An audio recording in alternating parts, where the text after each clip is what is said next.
Sent to bio.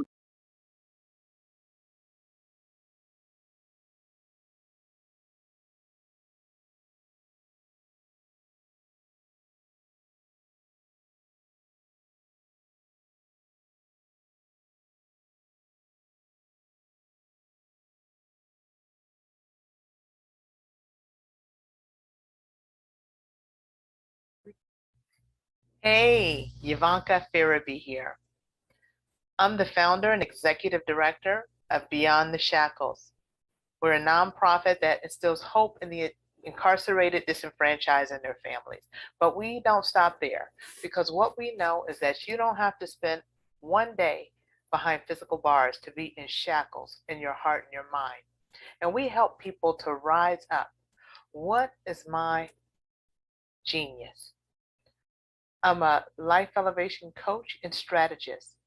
I'm a motivational speaker, and I help people to navigate the difficult terrain of adversity.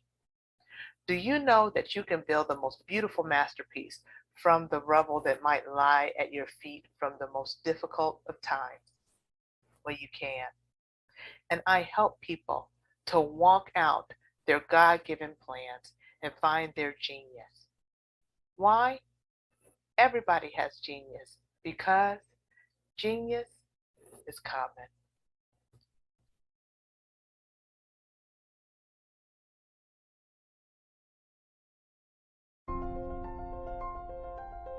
What if you could build your own city?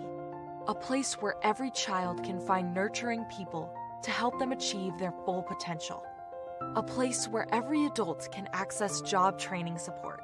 Where health education is abundant. Where social justice ruled the land. A place without limitations. Welcome.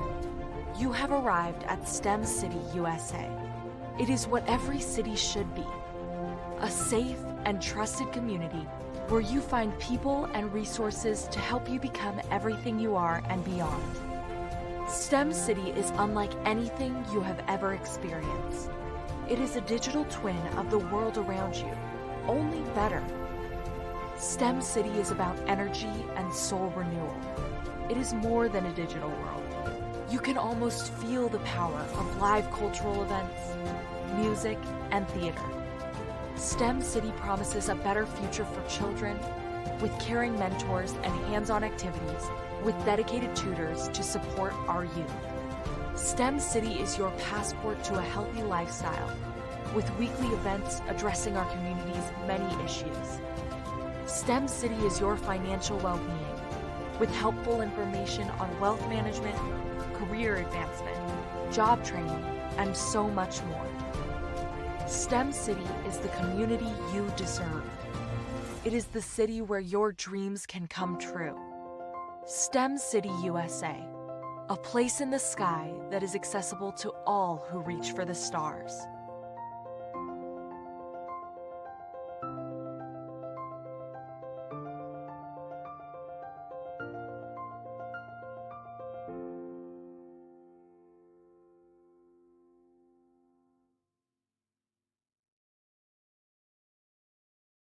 I'd like you to imagine with me, if you will, opening an app where you can collaborate with like-minded individuals from around the world, get inspiration and in-app tools to launch and grow your business, as well as share your knowledge and earn compensation, all in one app. Well, the name of that app is Truso, short for Truly Social. Hi, I'm Matthew Newman, the founder and CEO of Truso, a new concept in social media. Truso is designed from the ground up to be a platform that's both social and empowering for all its users. How exactly do we do that? I'm glad you asked. First, Truso brings the world together via video. Psychologists assert that video provides a significantly more effective connection than audio only. When you enter a community on Truso, you're face to face. Second, on Truso, you don't have to have 1 million followers to monetize. Our business model allows all hosts and moderators to monetize, no matter the size of your following, by 1, producing fee-based content, and 2, inviting others to join the platform as subscribers. Even more, Truso has an in-app resource library with over 100 free resources, forms, and documents to help you build your brand and grow your business. Third, Truso is inclusive. The deaf and hard of hearing communities make up 360 million people worldwide. Unlike audio-only apps, Truso embraces its community, providing a networking platform that allows them to participate via video and closed captioning. We even have a deaf and hard of hearing foundation in the works as well. Fourth, Truso is both social and safe. We refer to Truso as a virtual extension of the beauty shop, barbershop, and brainchild of the community.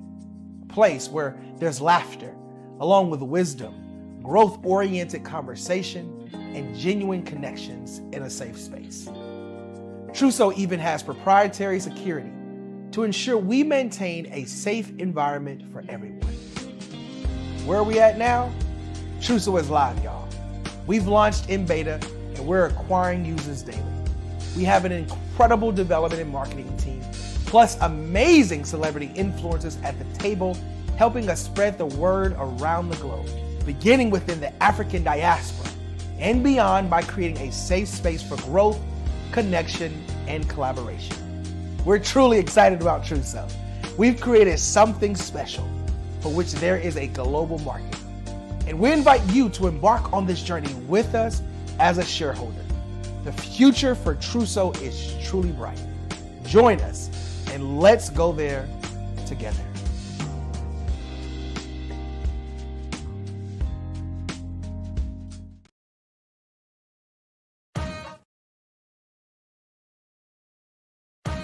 Are you an innovative entrepreneur or business owner ready to embrace the future of business transformation?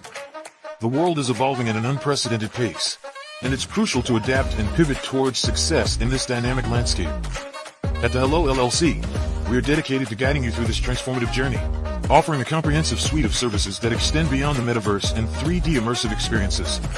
Our mission is to empower businesses and brands by assisting them in building, branding, systemizing, and automating their operations. We specialize in steering businesses from a two-dimensional existence to a thriving three-dimensional presence, where opportunities abound.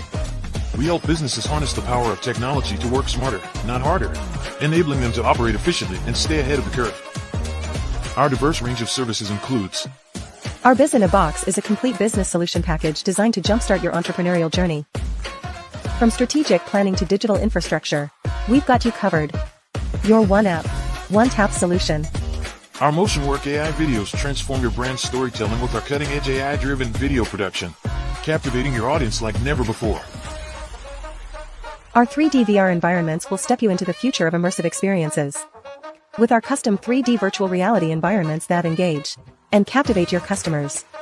Lastly, in our Pivot membership program, we offer tailored guidance and support to either show you, teach you, or take care of the transformation process for you. According to a 2023 study by Fundera, a staggering 28% of small businesses in the United States do not have an online presence.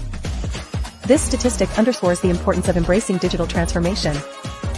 Having a website is more than just an online presence, it's a gateway to unlocking numerous benefits, including reaching a broader audience, showcasing your products or services, generating leads and sales, establishing trust, providing customer support, and maintaining competitiveness within your industry.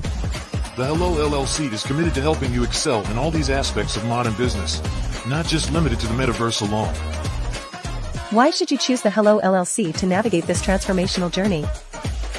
By partnering with us and harnessing cutting-edge technology, you can provide immersive experiences for your customers, expand your global reach, reduce operational costs, and enhance brand recognition, all while working with a company that holds integrity in high regard. Our commitment to ethical and principled business practices ensures that your journey towards success is not only innovative, it is also firmly rooted in trust and transparency. Don't wait. Take the first step towards a brighter business future. Contact us today to explore how we can support you in developing a remarkable digital presence and immersive experience that will leave a lasting impression.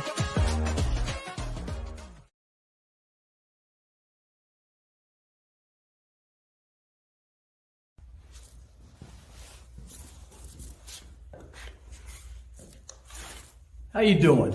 I'm Rodney Allen Rippey. Yeah, the child actor. Well, now, leading man. Some of you might remember back in the day, the Harlem Globetrotters popcorn machine. Remember that? Well, it was a Saturday morning special that would come on, and I was there with Geese and Tex and Meadowlark Lemon. Remember the show? Well, I had a great time. And I have to say a huge, huge thank you to all my fans out there. Thank you for all the years of support. I went on from the entertainment industry. I started getting into producing and directing. And now, hey, here I am. I'm a studio executive here in Burbank, California at 2526 Studios. I have to say, it's been pretty good, but the best is yet to come. Please stay encouraged. Keep reaching for your dreams and never forget that genius is common. Remember that. Genius is common. No matter what anyone says to you, no matter how tough the road may get, keep striving. Keep reaching for your dreams.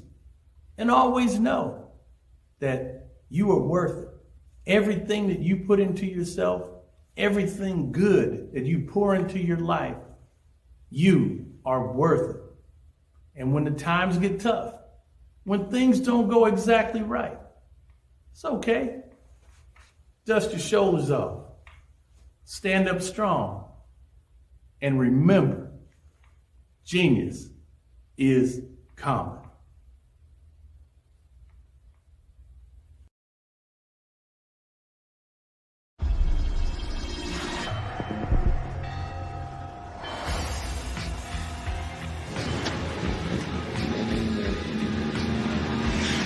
La connexion.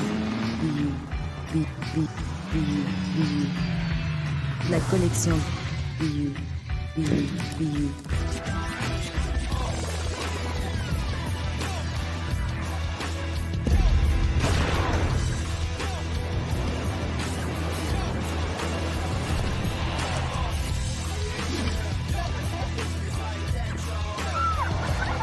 In a world obsessed with the cult of celebrity,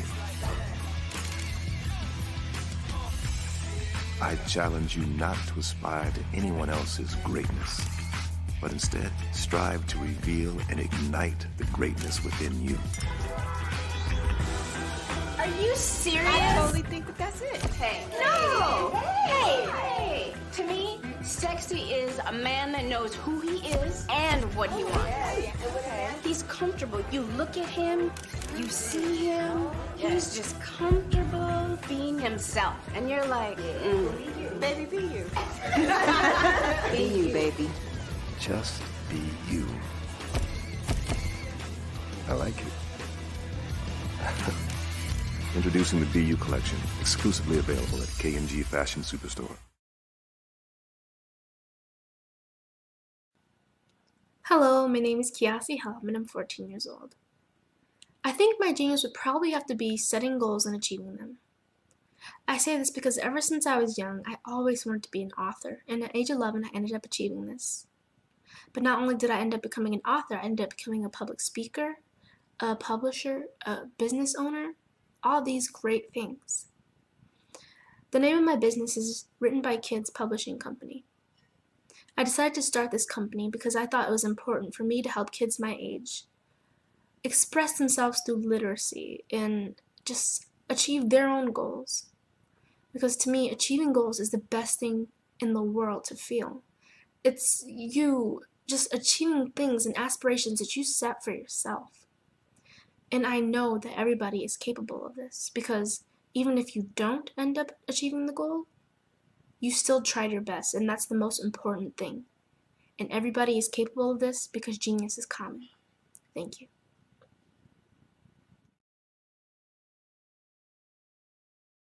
I'm Kennedy Harris. My genius is being an entrepreneur. I'm the CEO of K-Lock, a company where I develop my very own line of kids supplements. I currently market my multivitamin for kids to help combat weak immunity. During the pandemic, research has shown that having a strong immune system is key to fighting off disease.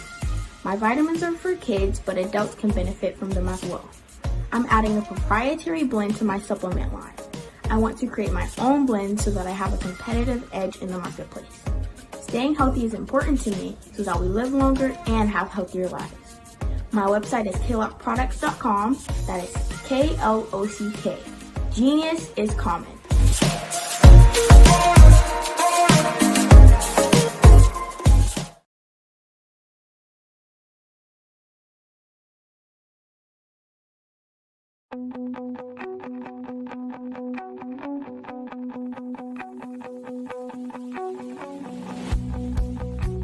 I am Black Business. From the moment I wake until the time I sleep. Yes, I am Black Business. I am Black Business. Tell me, are you Black Business? I am Black Business. Do you support Black businesses? Listen, I support Black business because I am Black Business. Black Business Expo, one of the largest business showcases in the history of Black business in the world. The world! Sign up today at www.blackbusinessexpousa.com or call 919-308-9090. I am Black Business.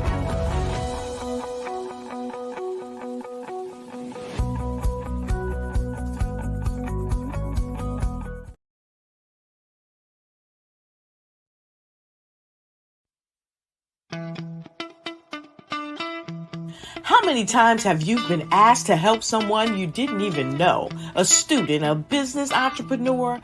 Or did you ever even ask, where did they end up? That business, that friend, that entrepreneur. Well, just maybe they ended up in a gang, bankrupt, homeless, or worse, dead. Maybe they turned to crime, drugs, and alcohol. Did you ever wonder? Did you destroy their dream, or was your life always so easy? At the Black Business Olympics, we started a movement to help students complete.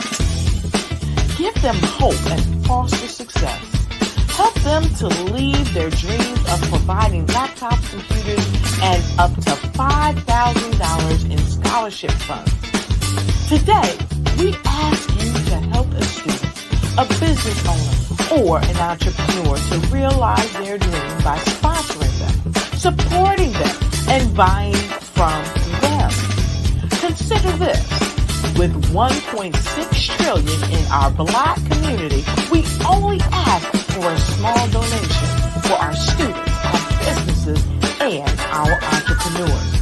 And you can change a life today.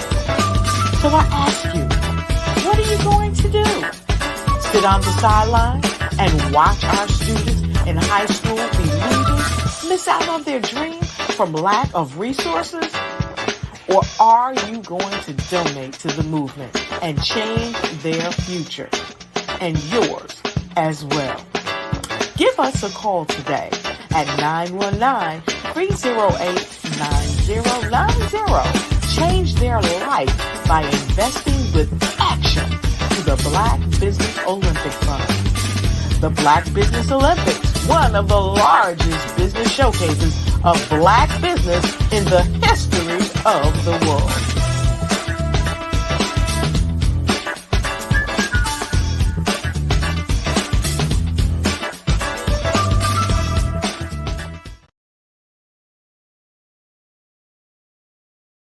I am from Washington, D.C., but I was raised in Durham, North Carolina. I came to Durham when I was about 5 or 6. And then I traveled back and forth to D.C. because it's where my people are from. One of the unique things about my family is my mother, she's also an artist. She does quilting. And she does a lot of artistic things. And then my son, he draws with both hands, his right hand and his left hand like I do. So that's kind of a family trait. And then my other son, he's a videographer, and my daughter, she works, she's a regional vice president for Sunglass Lab. When you start out drawing and sketching, you want to continue to explore, each avenue. I do pastels, I do pen and ink, I do painting, I do acrylics. I haven't done oils yet, but I try to do all facets of art. What I say to a lot of times to people is, you can't put yourself in a box when you're an artist. You have to explore. And over the course of my life, I've tried to explore different mediums. I also do sculpture as well. I choose my subjects by the intensity that they have in their faces, or the intensity that somebody is moving, because I do more than portrait drawings. I also do I do abstract, and then I do figurative drawing also. Well, what happened in this particular show is that I started out trying to come up with something that would be a little bit different than what everybody else is doing. So I was working on a Barack Obama show, and they wanted me to do some paintings of Barack. And so what I did was, because of the deadlines, I kind of did it kind of fast. And then I realized when I was doing it fast, I enjoyed it. And so then I started doing other pieces the same way, and I started to enjoy those pieces also. And so I came up with this particular style, and it's a style of lines and colors. And what's interesting is that when I was in college, I did a show called Lines, Colors, and I talked about the boldness of the blacks, the hotness of the whites, and this is how this has come about, later on in my life. And the colors comes from a lot of the entertainers that I work with, where they wear different colors. They don't wear, your plain reds or your whites. They wear different colors, and so that's also another piece of what's giving me the colors. The subtitle of this show is Faces That Speak Life. That's real critical. Faces that speak life. Each one of these pieces is a life source and a life energy that's being put on display for people that are looking at them. I always say in terms of my art, it's not important that I draw them. It's important what you get out of what I draw. I don't try to just draw it because you like it. People wanted me to do prints. I didn't do prints. People asked me to do different people, but the people that I choose are people that make a difference in the lives of people in the world. So the human landscape idea was, again, as I say, the lines represent your emotions, it represents your ideas, and it represents your journey as a human being. And that's why you get the different pieces and the different looks. And as you notice, I try not to do one look that looks alike another look. And that's what's the most important part of this show.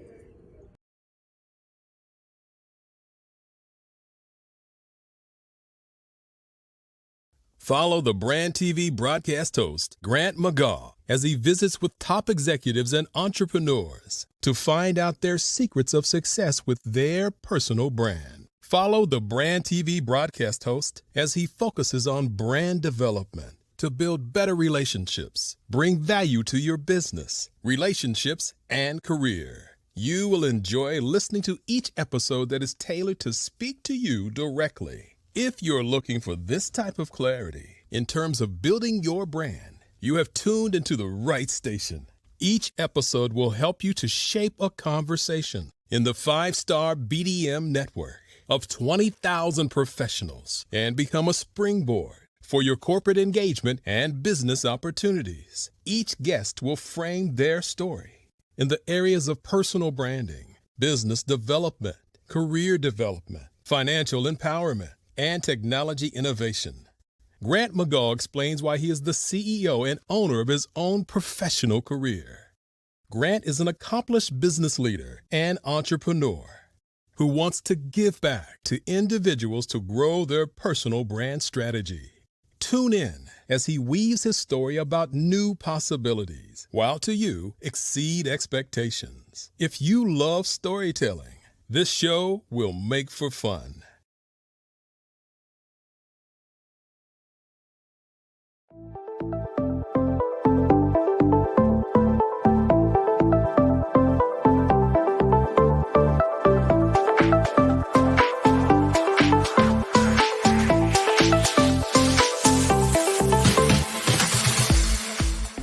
to be messaging and communicating to a lot more folks and getting them committed to you as a brand and feeling that you are trustworthy, as a subject matter expert, and for their needs and their pain points. That says, look, here are my pain points. Here's the problem that I have that I don't want, or the benefit that I want that I don't have.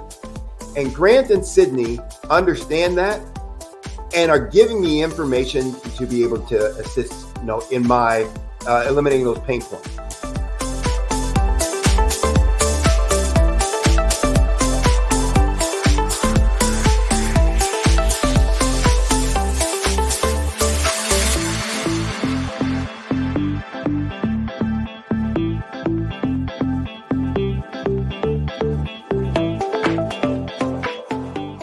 You're going to get a lot out of this workshop. We're going to show you ways that you can begin to look at this particular problem, that you can apply different formulas, techniques, and skills. They're going to get you to that next level. And then you'll understand the value that we're bringing.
I have my PhD in biomedical informatics, and I tend to focus and get really passionate around genomics, particularly when we talk about genomics for precision health, genomics for community and population health, so on and so forth, and some of the disparities and differences that manifest themselves in the human body based on your heredity, your ethnicity, your environmental impact and stimulus that's coming from outside of your control, and how that impacts the way you ingest medicine, the way your body takes in that medicine and delivers it throughout your cells.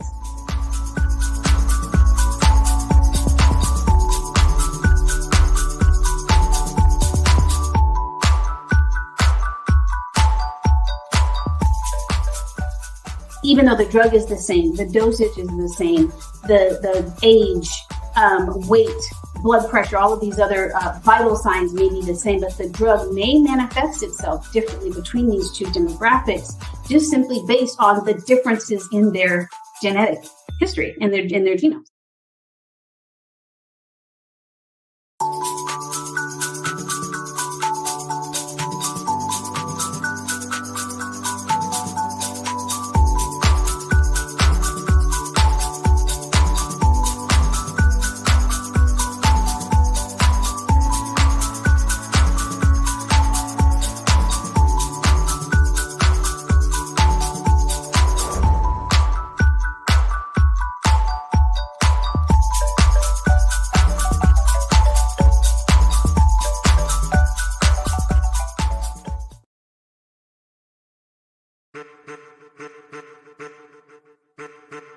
I am a child of the Most High God.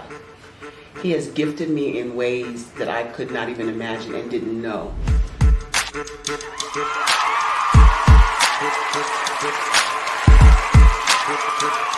There was a time when I didn't know who I was. I listened to other people tell me who I should be, what I should do. I listened to people telling me that I should be a boutique owner, that I should be a construction manager, that I should be a laborer. Have you ever felt like you should do something else, be something else, go somewhere else, be wherever you wanted to be, and you felt like you were in a box? Anybody in the room? And you couldn't get out. Anybody in the room? And you kept trying to go and you couldn't get out. Anybody in the room? But let me tell you, you need to rock the box. Rock the box.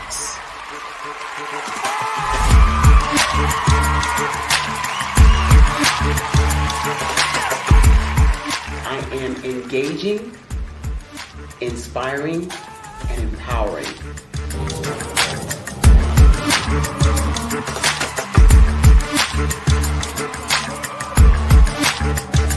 I would give you everything I know. Just by touching you, if I could, by osmosis, give you every single thing I've learned, I've gone through, I know I would. We know that's not possible, but as it is possible, I love to share information with people. Some of you out there, people have told you that you can't be, you can't have, you can't do. But I will tell you, like Kingston said, you can, you must, and you will. If it's to be, it's going to be me. You got to say it. If it's to be, it's going to be. If it's to be, it's going to be. If it's to be, it's going to be.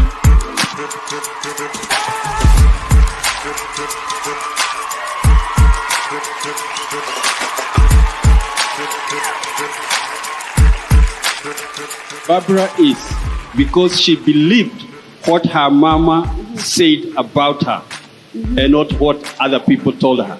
Every day you wake up, when you're in a situation, it's your choice whether it's an advantage or the disadvantage. She gained her confidence and her life, and now she is a testimony. If I can help you elevate yourself, then I feel like I'm elevating my own self as well. What you know and I know together can change the world.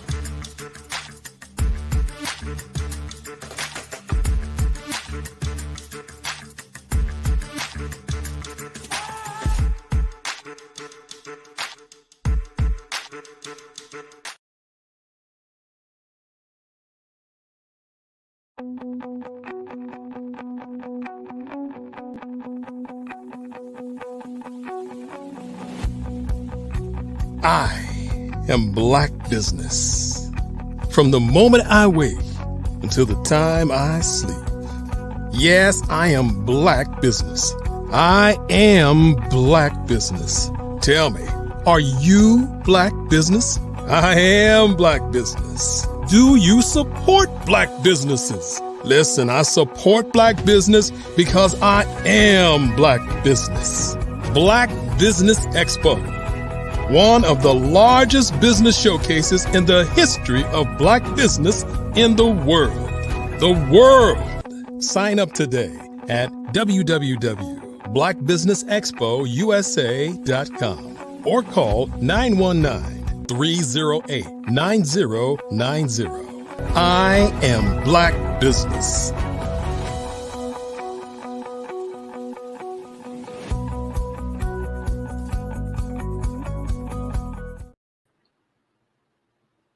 Good afternoon, business owners, entrepreneurs, thought leaders, and corporations. Welcome to the Black Business Network.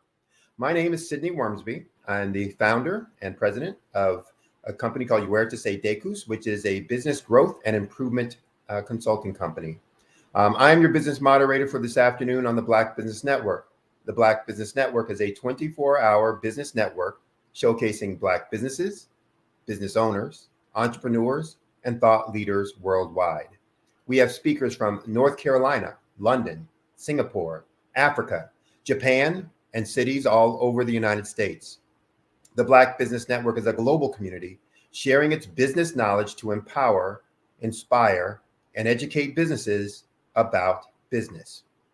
To kick off this afternoon, I'm going to do a short talk around making change in your business. So for all of you who are out there who are business owners, getting ready to start a business, maybe you're working for a company, but you're looking at how do I make change? How do I have impact? I do this talk about the two smallest, most powerful words that we have, at least in the English language.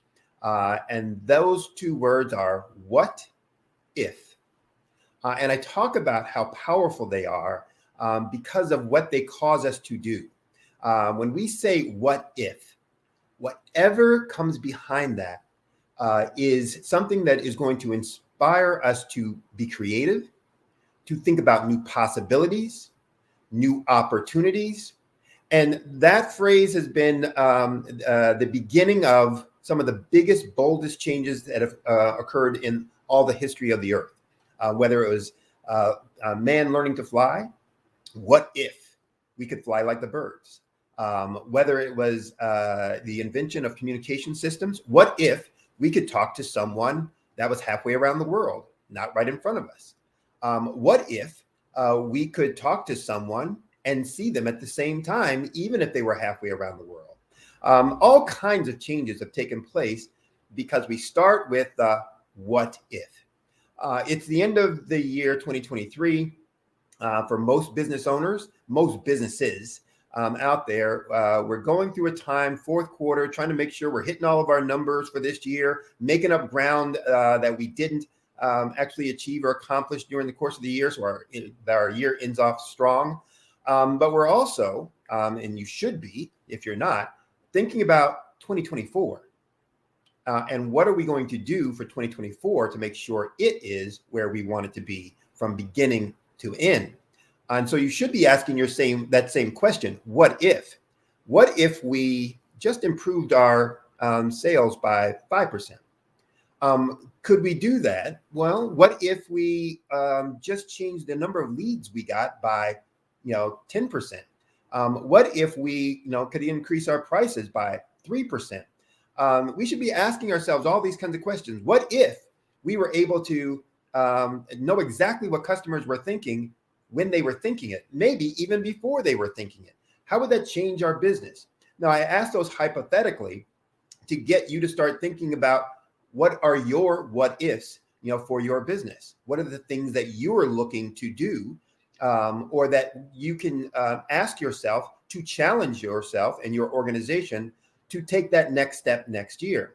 One of the things I do with all of my clients, and for prospective clients, those who are considering using me, I take them through a simulator. And this is a software that I have that's proprietary. And all I'm doing is asking them about changes that they could make, improvements that they could make in each of 12 areas, very slight, small improvements, and what impact it would have on their business. And I show them using that simulator, what small changes to big things can really do. And the results are always explosive in terms of the impact on the business, on revenue and profits.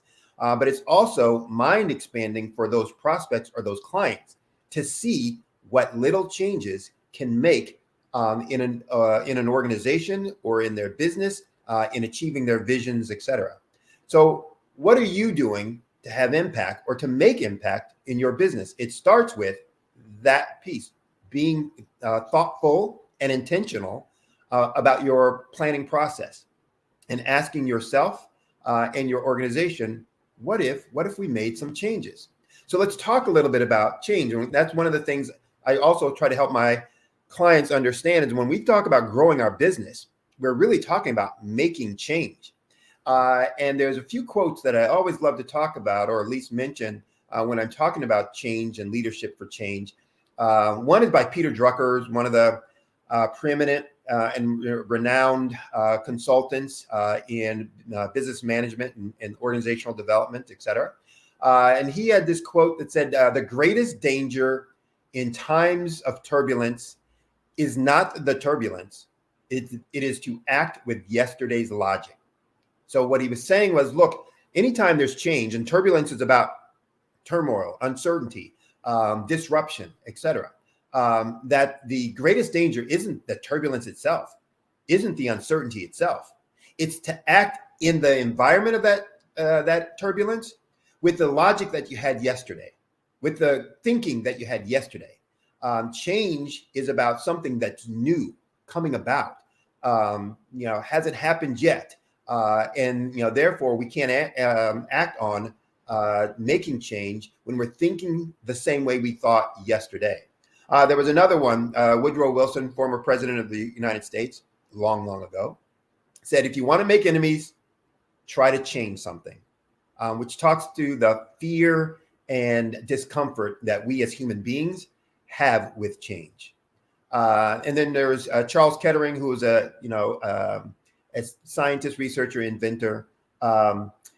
His was, the world hates change, yet it is the only thing that has brought progress.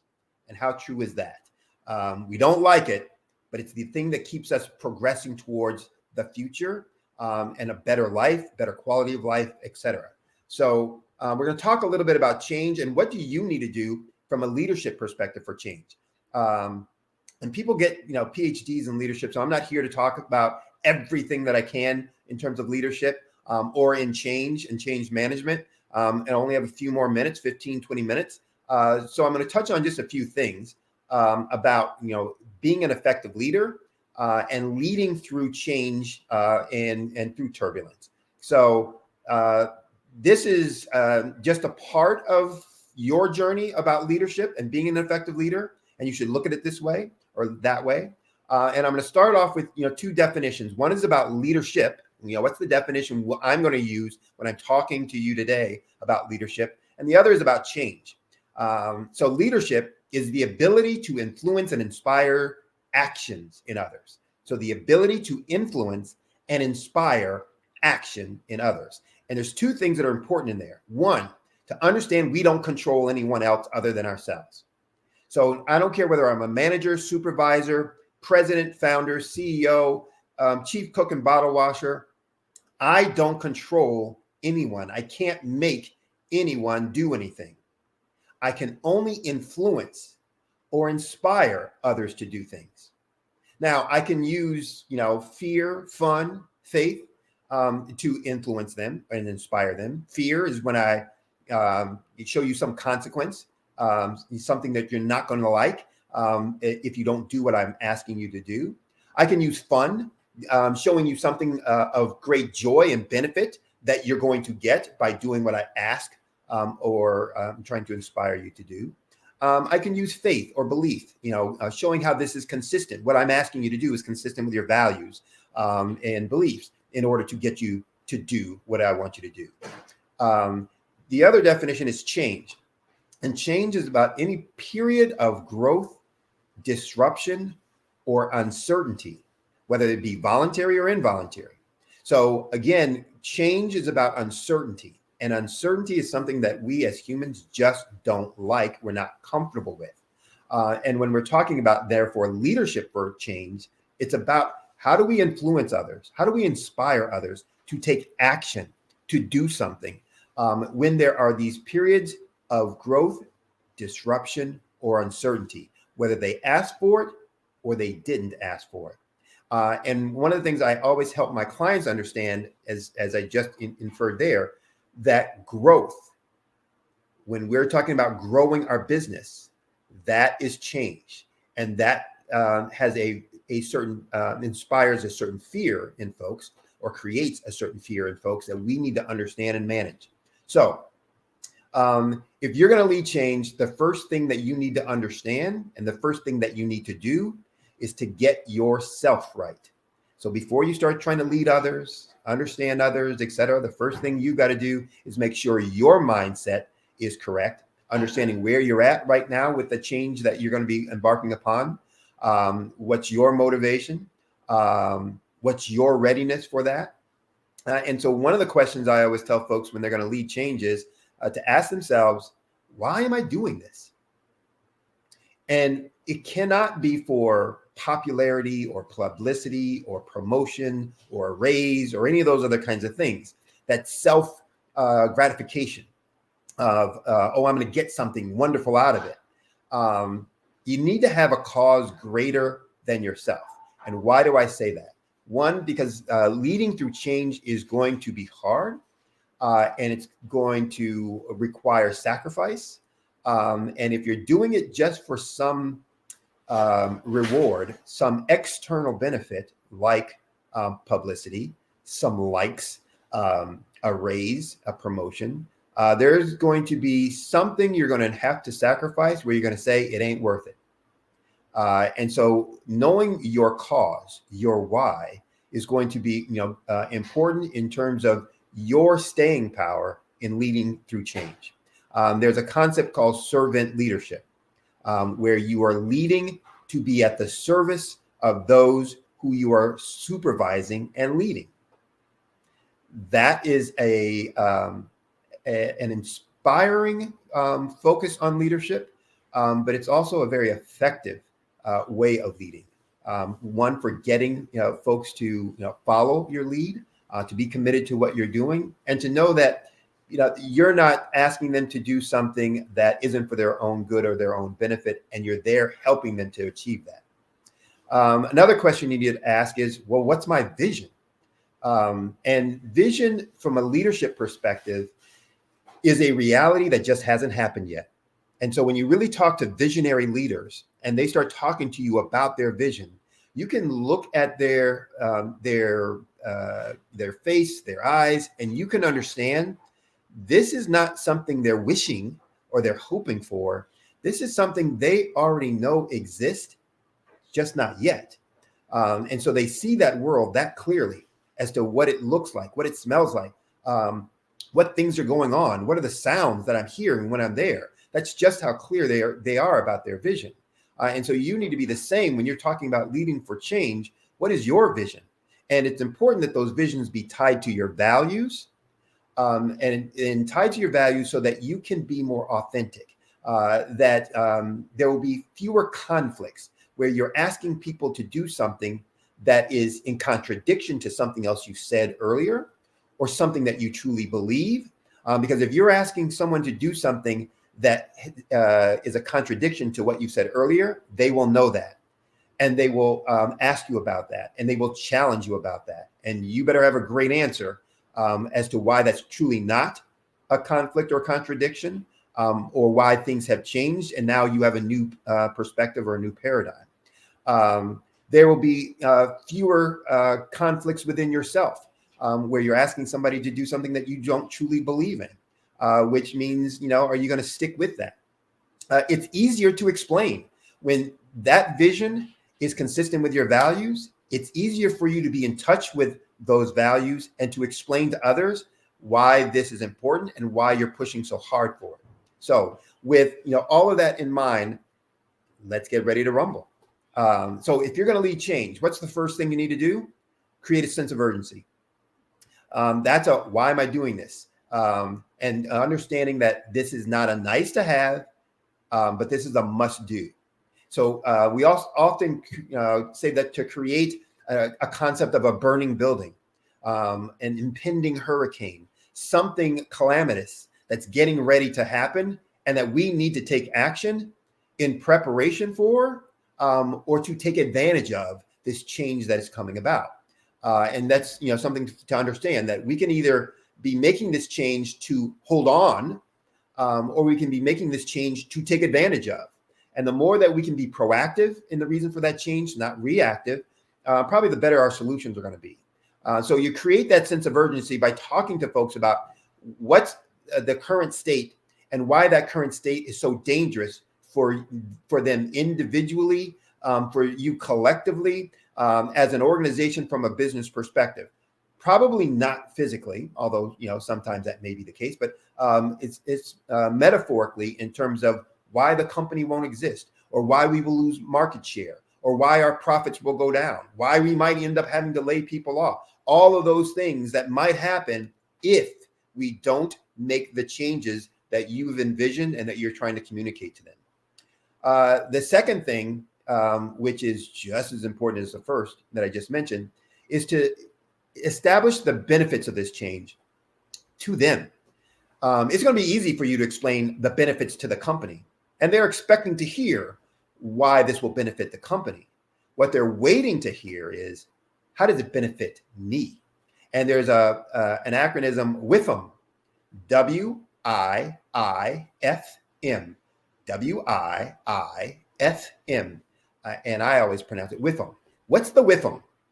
What's in it for me? And they're looking for that. they hear you talking about this change. They know the benefit to the business, but what's in it for me? What am I getting out of this? Why am I going to go through all of these changes? Why am I going to make all these sacrifices? Why do I have to do these things differently? And you need to explain that to them both as individuals and as the group as a whole. Meaning for each specific person, you're going to have to make your communication such that they get it, that they understand why for them individually, this is an important thing. Now, that may be a one-on-one conversation with them if you are a small company, but even if you are a large company, 200-300 employees that you don't see all the time, 2,000 employees you don't see all the time, you have to find a way to communicate in such a way that each and every individual within your organization gets why it's important for them and what's in it for them for this change to take place. Now, I mentioned earlier that you can always motivate folks either by fear, fun, or faith, making them afraid of some consequence, making them look for, hope for, desire for some benefit or reward, or by linking and connecting to their beliefs and their value system. When you're going to talk to folks about what's in it for them, I strongly suggest that you tie to their value systems. There's a concept of extrinsic and intrinsic motivations. Extrinsic are those things from outside, like fear and fun. Those things that we fear as a consequence or that are fun for us to get. Those are quick to make action and have impact to get people to get off the dime, but they usually aren't very long lasting.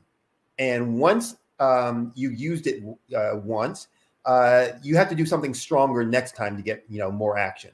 If I promise you ice cream for doing something once, the next time I ask you to do it, you're not going to ask for just an ice cream cone. You're going to ask for an ice cream cone with a super scoop or with 2 scoops or for 2 ice cream cones. Or you're going to say, no, I don't want an ice cream cone. This time I want money. It's just going to ratchet up and up and up and up and up. So when you tie it to their values, it connects with them on things that are important for them. And the commitment is stronger and it's longer lasting. So when you're going to make change and you talk about, what's in it for them, look for their values, what's important for them from a value perspective, and link the change to those. Another change, create milestones. Change is going to be over a long time period. And you want to make sure that you've broken up that change into bite-sized chunks, things that folks can digest and that you can use as a marker for progress so that people can see we have come a long ways or we've come some ways. Because in the middle of this, when people start getting frustrated, that what are we doing this for? We're not getting anywhere. They're only looking at the ultimate vision. What you want to make them do is to turn around and look at where you started from and how far you've come and that progress has been made, and to give them the motivation to keep heading on, for the future.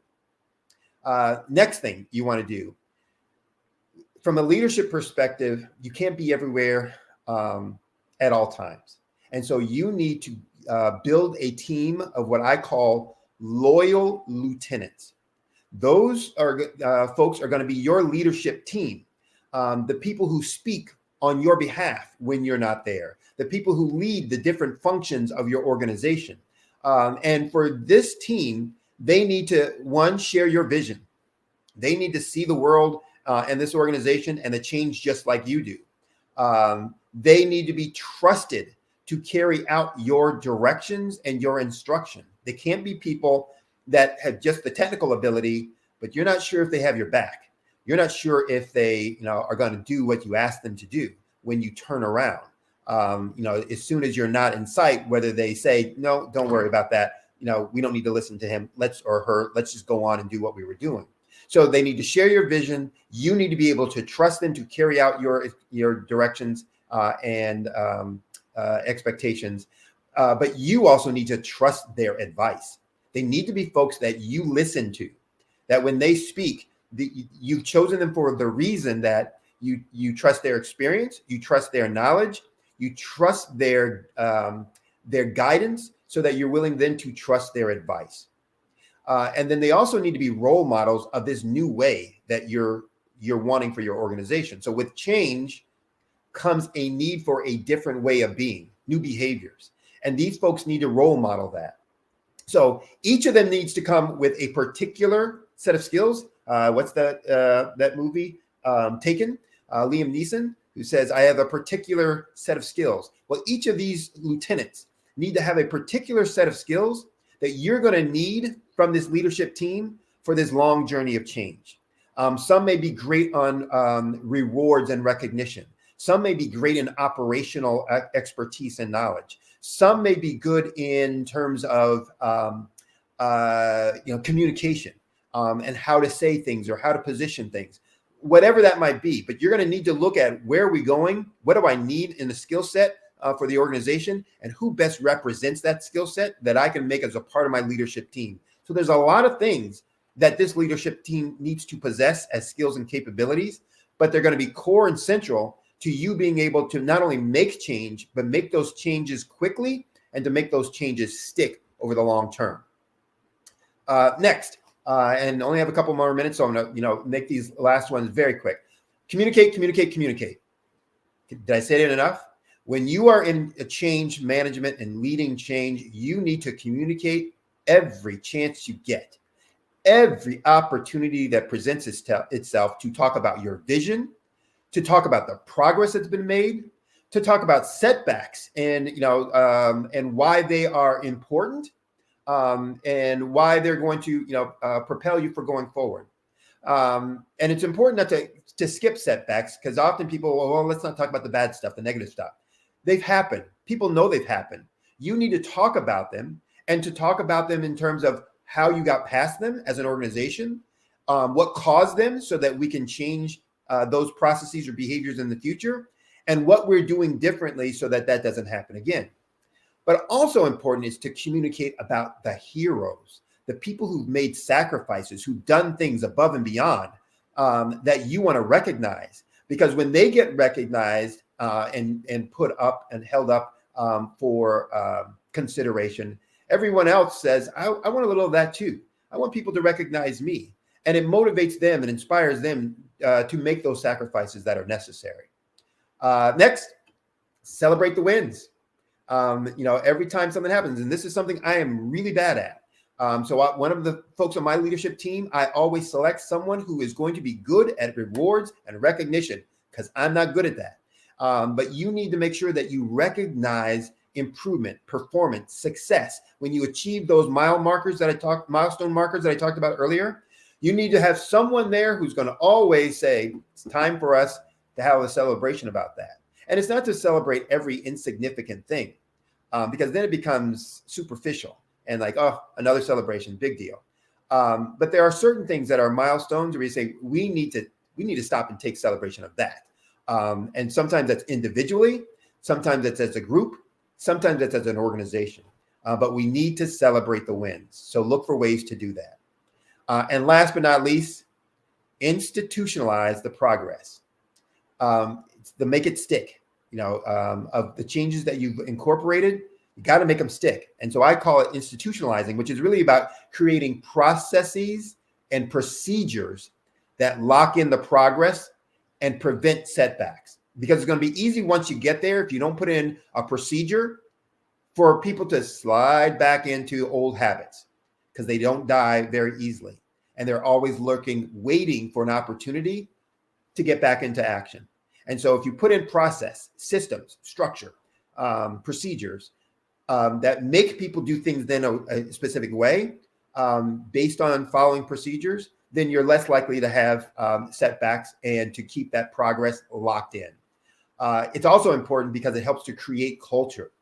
And culture goes a long way to also locking in progress, but also to lock in future progress and the love for change for improvement's sake. So that's all the time I have. I'm actually probably run over a little bit. I really want to make sure that you understand those. If you have any questions about change, if you have any questions about what I talked about earlier, using a simulator for talking about the changes that can go into your business, you can reach out to me one of several ways. You can go to my website, solutionswithresults.com. Again, that's solutionswithresults.com. You can contact me through Instagram at Sydney Wormsby, Sydney Sidney, Wormsby, WORMSBY.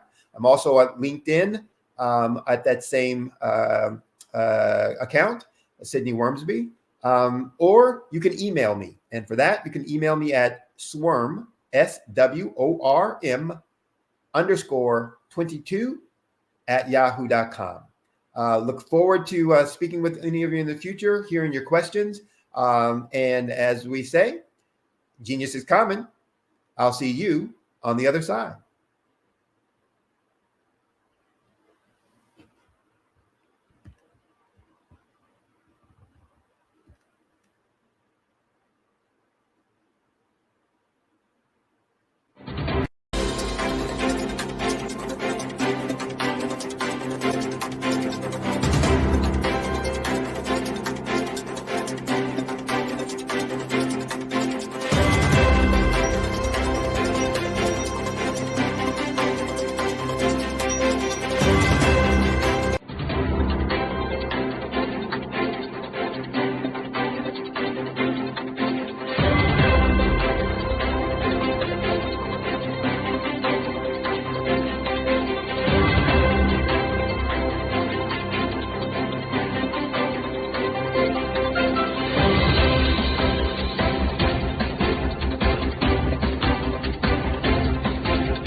Dr. Eric Kelly III and a host of phenomenal speakers from all around the globe for this 7-day virtual event that you don't want to miss. The mission of the Black Business Expo is to raise scholarship money from kids all the way from high school all the way from college. The Black Business Olympics is one of the largest Black business showcases in the world. It is an opportunity for businesses and companies to showcase their businesses globally. We are going to be giving away laptops up to $5,000 away to students. Again, I'm Olivia Appleberry, the founder of 2 Cents Finance and one of the speakers for the expo. I am so excited to see you there. For more info, go to www.blackbusinessexpousa.com or call 919-308-9090 and hope to see you there. I am Black Business. From the moment I wake until the time I sleep. Yes, I am Black Business. I am Black Business. Tell me, are you Black Business? I am Black Business. Do you support Black businesses? Listen, I support Black business because I am Black Business. Black Business Expo, one of the largest business showcases in the history of Black business in the world. The world! Sign up today at www.blackbusinessexpousa.com or call 919-308-9090. I am Black Business. I am Black Business. From the moment I wake until the time I sleep, I am Black Business. I am Black Business. Are you Black Business? I am Black Business. Do you support Black businesses? I support Black business because I am Black Business. Black Business Expo, one of the largest business showcases in the history of Black America in North Carolina. Join Dr. Eric Kelly III and a host of phenomenal speakers from all around the globe for this 7-day 7-day virtual event that you don't want to miss. The mission of the Black Business Expo is to raise scholarship money from kids all the way from high school, all the way from college. The Black Business Olympics is one of the largest Black business showcases in the world. It is an opportunity for businesses and companies to showcase their businesses globally. We are going to be giving away laptops up to $5,000 away to students. Again, I'm Olivia Appleberry, the founder of 2 Cents Finance and one of the speakers for the expo. I am so excited to see you there. For more info, go to www.blackbusinessexpousa.com or call 919-308-9090 and hope to see you there. I am Black Business. From the moment I wake until the time I sleep. Yes, I am Black Business. I am Black Business. Tell me, are you Black Business? I am Black Business. Do you support Black businesses? Listen, I support Black business because I am Black Business. Black Business Expo. One of the largest business showcases in the history of Black business in the world.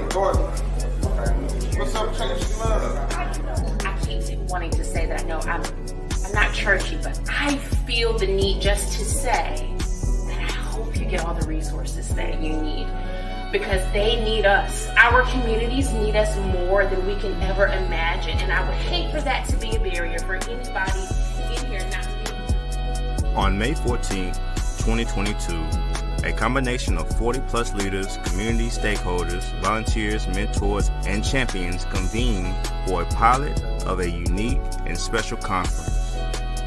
They call themselves the Cone Coalition of Like-Minded People.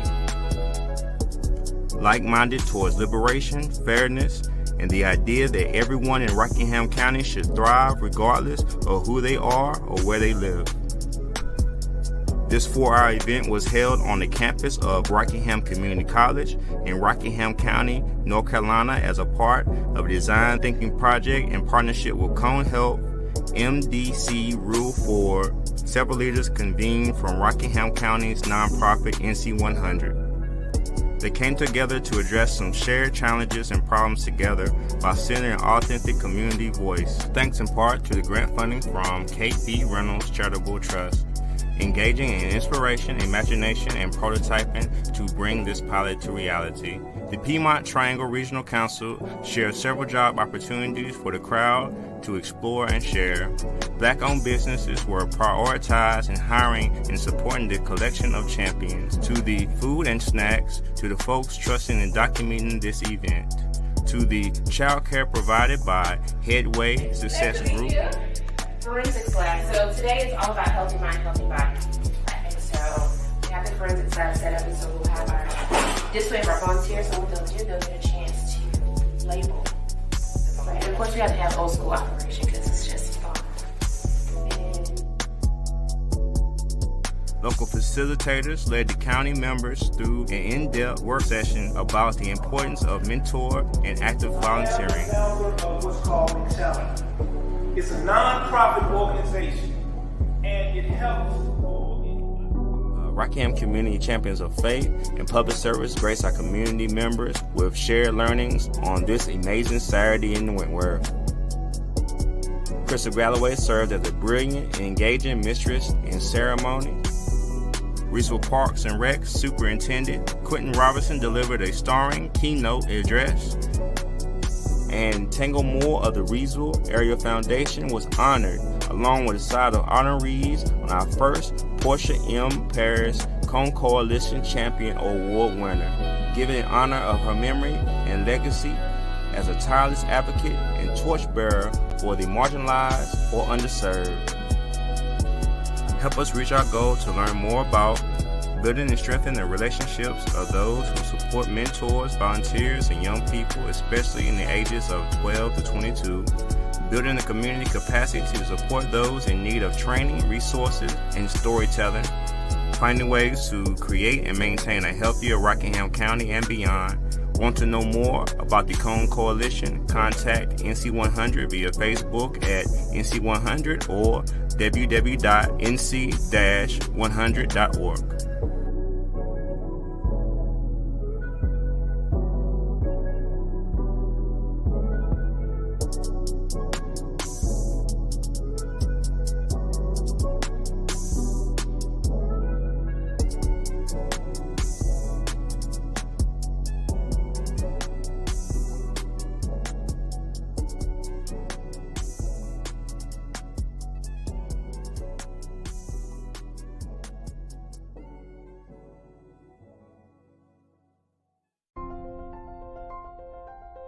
What if you could build your own city?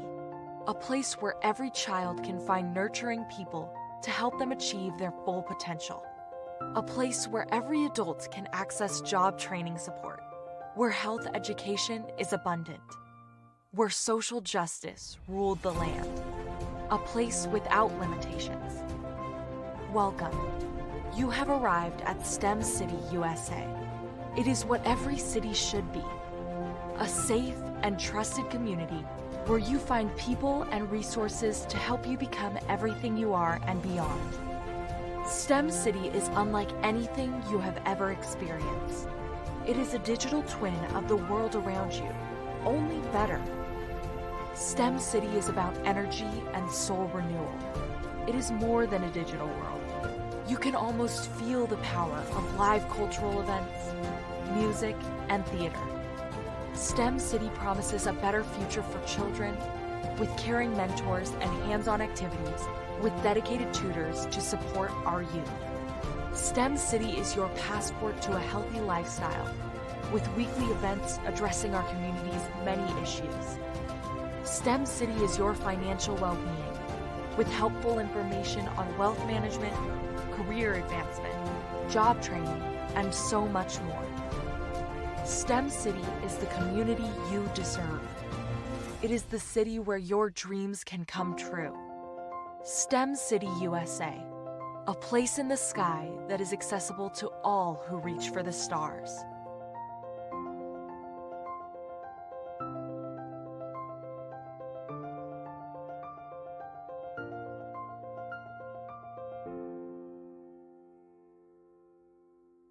I'd like you to imagine with me, if you will, opening an app where you can collaborate with like-minded individuals from around the world, get inspiration and in-app tools to launch and grow your business, as well as share your knowledge and earn compensation, all in one app. Well, the name of that app is Truso, short for Truly Social.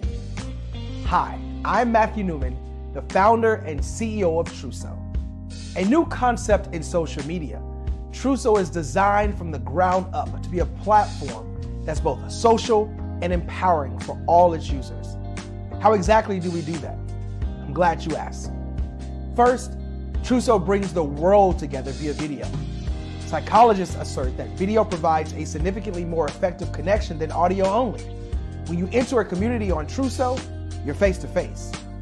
Second, on Truso, you don't have to have 1 million followers to monetize. Our business model allows all hosts and moderators to monetize, no matter the size of your following, by 1, producing fee-based content, and 2, inviting others to join the platform as subscribers. Even more, Truso has an in-app resource library with over 100 free resources, forms, and documents to help you build your brand and grow your business. Third, Truso is inclusive. The deaf and hard of hearing communities make up 360 million people worldwide. Unlike audio-only apps, Truso embraces its community, providing a networking platform that allows them to participate via video and closed captioning. We even have a deaf and hard of hearing foundation in the works as well. Fourth, Truso is both social and safe. We refer to Truso as a virtual extension of the beauty shop, barbershop, and brainchild of the community. A place where there's laughter, along with wisdom, growth-oriented conversation, and genuine connections in a safe space. Truso even has proprietary security to ensure we maintain a safe environment for everyone. Where are we at now? Truso is live, y'all. We've launched in beta and we're acquiring users daily. We have an incredible development and marketing team, plus amazing celebrity influencers at the table, helping us spread the word around the globe, beginning within the African diaspora and beyond by creating a safe space for growth, connection, and collaboration. We're truly excited about Truso. We've created something special for which there is a global market. And we invite you to embark on this journey with us as a shareholder. The future for Truso is truly bright.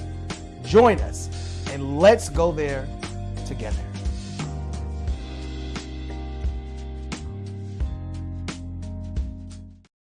Hello, ladies and gentlemen. Allow me to introduce myself. My name is Tara Bush, and I am the co-founder and COO of the Hello LLC, where our mantra is helping everyone live life optimally. And more importantly, helping entrepreneurs leverage leading-edge optimizations. We help businesses build, brand, automate, and pivot into the future. With over 22 years of corporate C-level experience, I carry a wealth of knowledge and expertise in my professional portfolio. My professional journey has encompassed various facets of business, executive leadership, project management, marketing, systems, space planning, and strategy implementation. I have had the pleasure of partnering with and managing multi-million-dollar projects for the top Fortune 500 companies, prestigious universities, and well-known sports teams around the world, like ExxonMobil, Apple, Samsung, Citgo, HP, Ziegler-Cooper, the Houston Astros, the Dallas Cowboys, Bank of America, and Vanderbilt University. What fuels my drive is a passion for innovation and creativity that knows no bounds. I thrive on pushing the boundaries and thinking outside the box to bring fresh, ingenious ideas to the forefront. I turn visions into reality. As a leader, I am a steadfast advocate for integrity and creativity. I am driven by a profound desire to help individuals and businesses create their own return on time investment while leveraging technology. At the Hello LLC, we are more than just a 3D digital marketing agency. We are a community committed to helping, building, and thriving together with integrity. We can either show you, teach you, or do it for you. We believe in the power of innovation to transform the status quo. My fellow professional powerhouses, in the spirit of abundance, I firmly believe that there is enough prosperity in this world for all of us to thrive together. So, I invite you to make the pivot because the future is already here.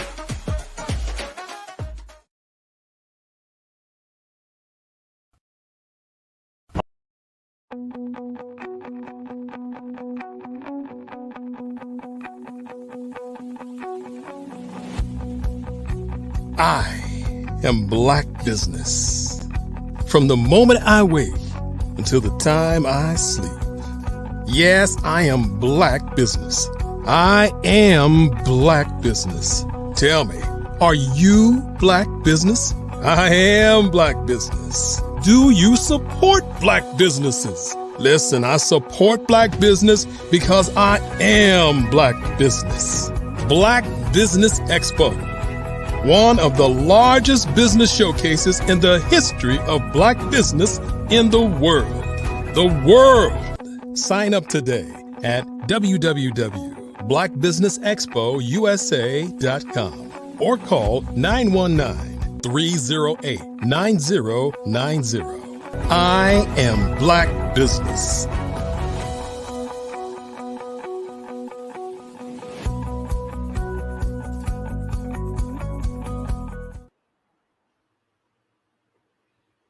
Good afternoon, business owners, entrepreneurs, thought leaders, and corporations. Welcome to the Black Business Network. My name is Sidney Wormsby. I'm your business moderator for this afternoon on the Black Business Network. I'm also the founder and president for Huertas Decus, which is a business growth and improvement company. The Black Business Network is a 24-hour business network showcasing Black businesses, business owners, entrepreneurs, and thought leaders worldwide. We have speakers from North Carolina, from London, Singapore, Africa, Japan, and cities all over the United States. The Black Business Network is a global community sharing its business knowledge to empower, to inspire, and to educate businesses about business. Our next speaker is Dr. Sean Harris. He's a former non-commissioned officer for those military types, an NCO in the United States Air Force, serving during the Persian Gulf War.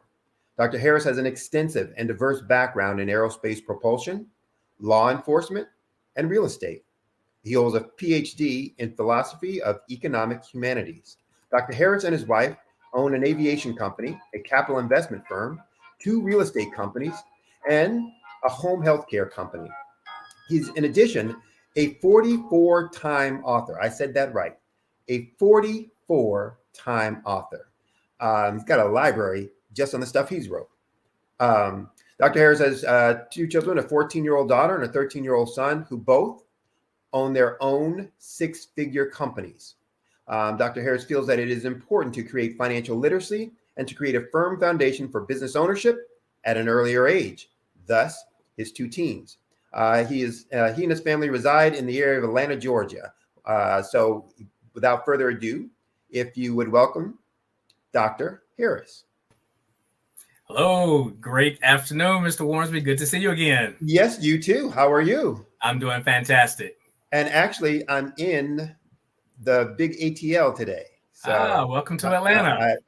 I ventured down from Brooklyn, spending some time with family, here before going on to Alabama for the rest of the holidays. But so I'm in your beautiful, wonderful city. So welcome, welcome, welcome. And I should say home a little bit to me because I used to live here a long, long time ago as well. So gotcha. It's good to be here with you. Awesome. Glad to be here. So I understand we're going to be doing a fireside chat, right? Absolutely. All right. So I'd love to ask you some questions and get into it. But I had a chance to interview you and your 13-year-old son. Yes. Caden. I guess that was last month.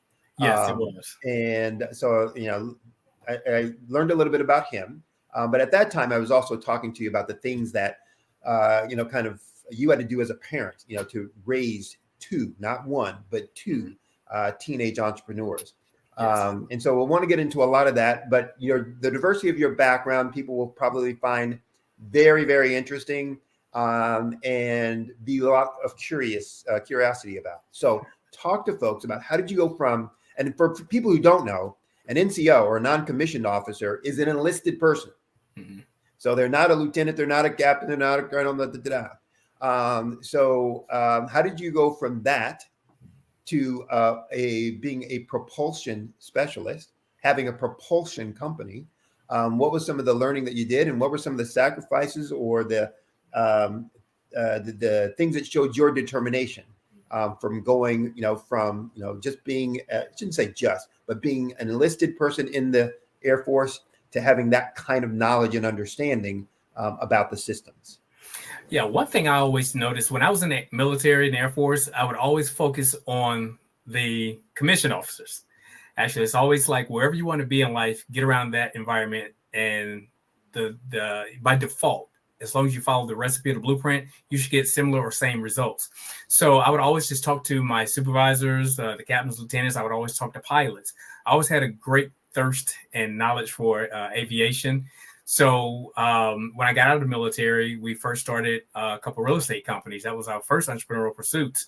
And because I have a love for the aircraft, we started an aviation company, which that company we're still building out as well as we speak. So I always wanted to just be able to build a tangible business, something outside of the norm, particularly children that look like us. I didn't want them to believe that the only way that you can make money is through being an athlete or an entertainer, but to start getting into the sciences, started understanding mathematics and things like that, where you can start penetrating into other areas such as AI, because AI right now and aerospace propulsion, they're merging very well together. So I just always wanted to have a different outlook so I can get a different result. Good. Okay.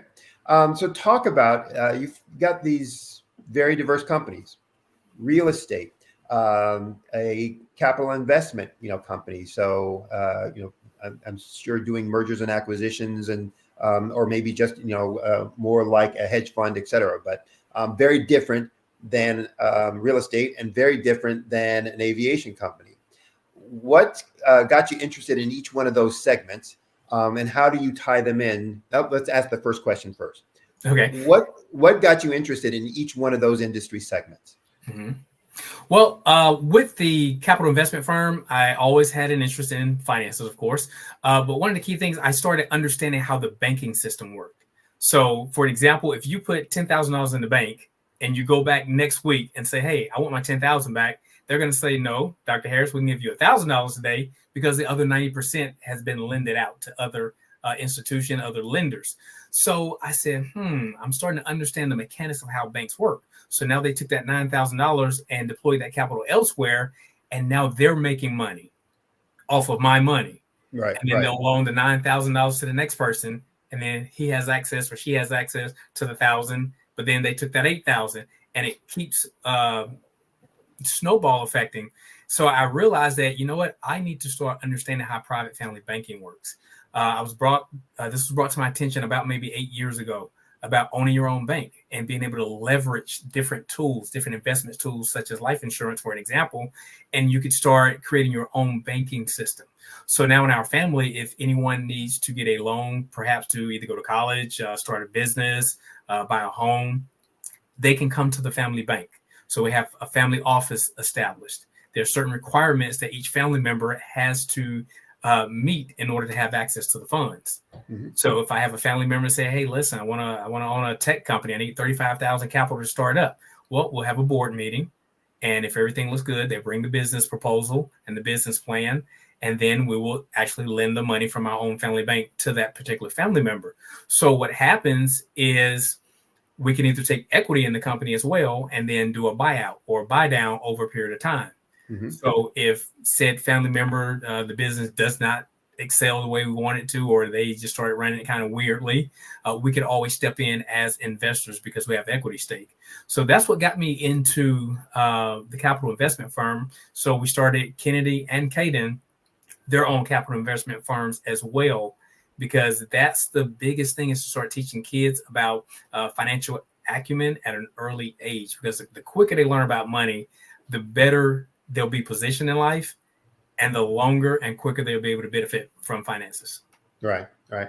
Now with your capital investment firm, bank, your family bank, did you fund that out of profits and proceeds from your individual companies, or was that money you also, kind of took, as, from a loan from a bigger source, a funder, or, from seed capital from someone else, et cetera?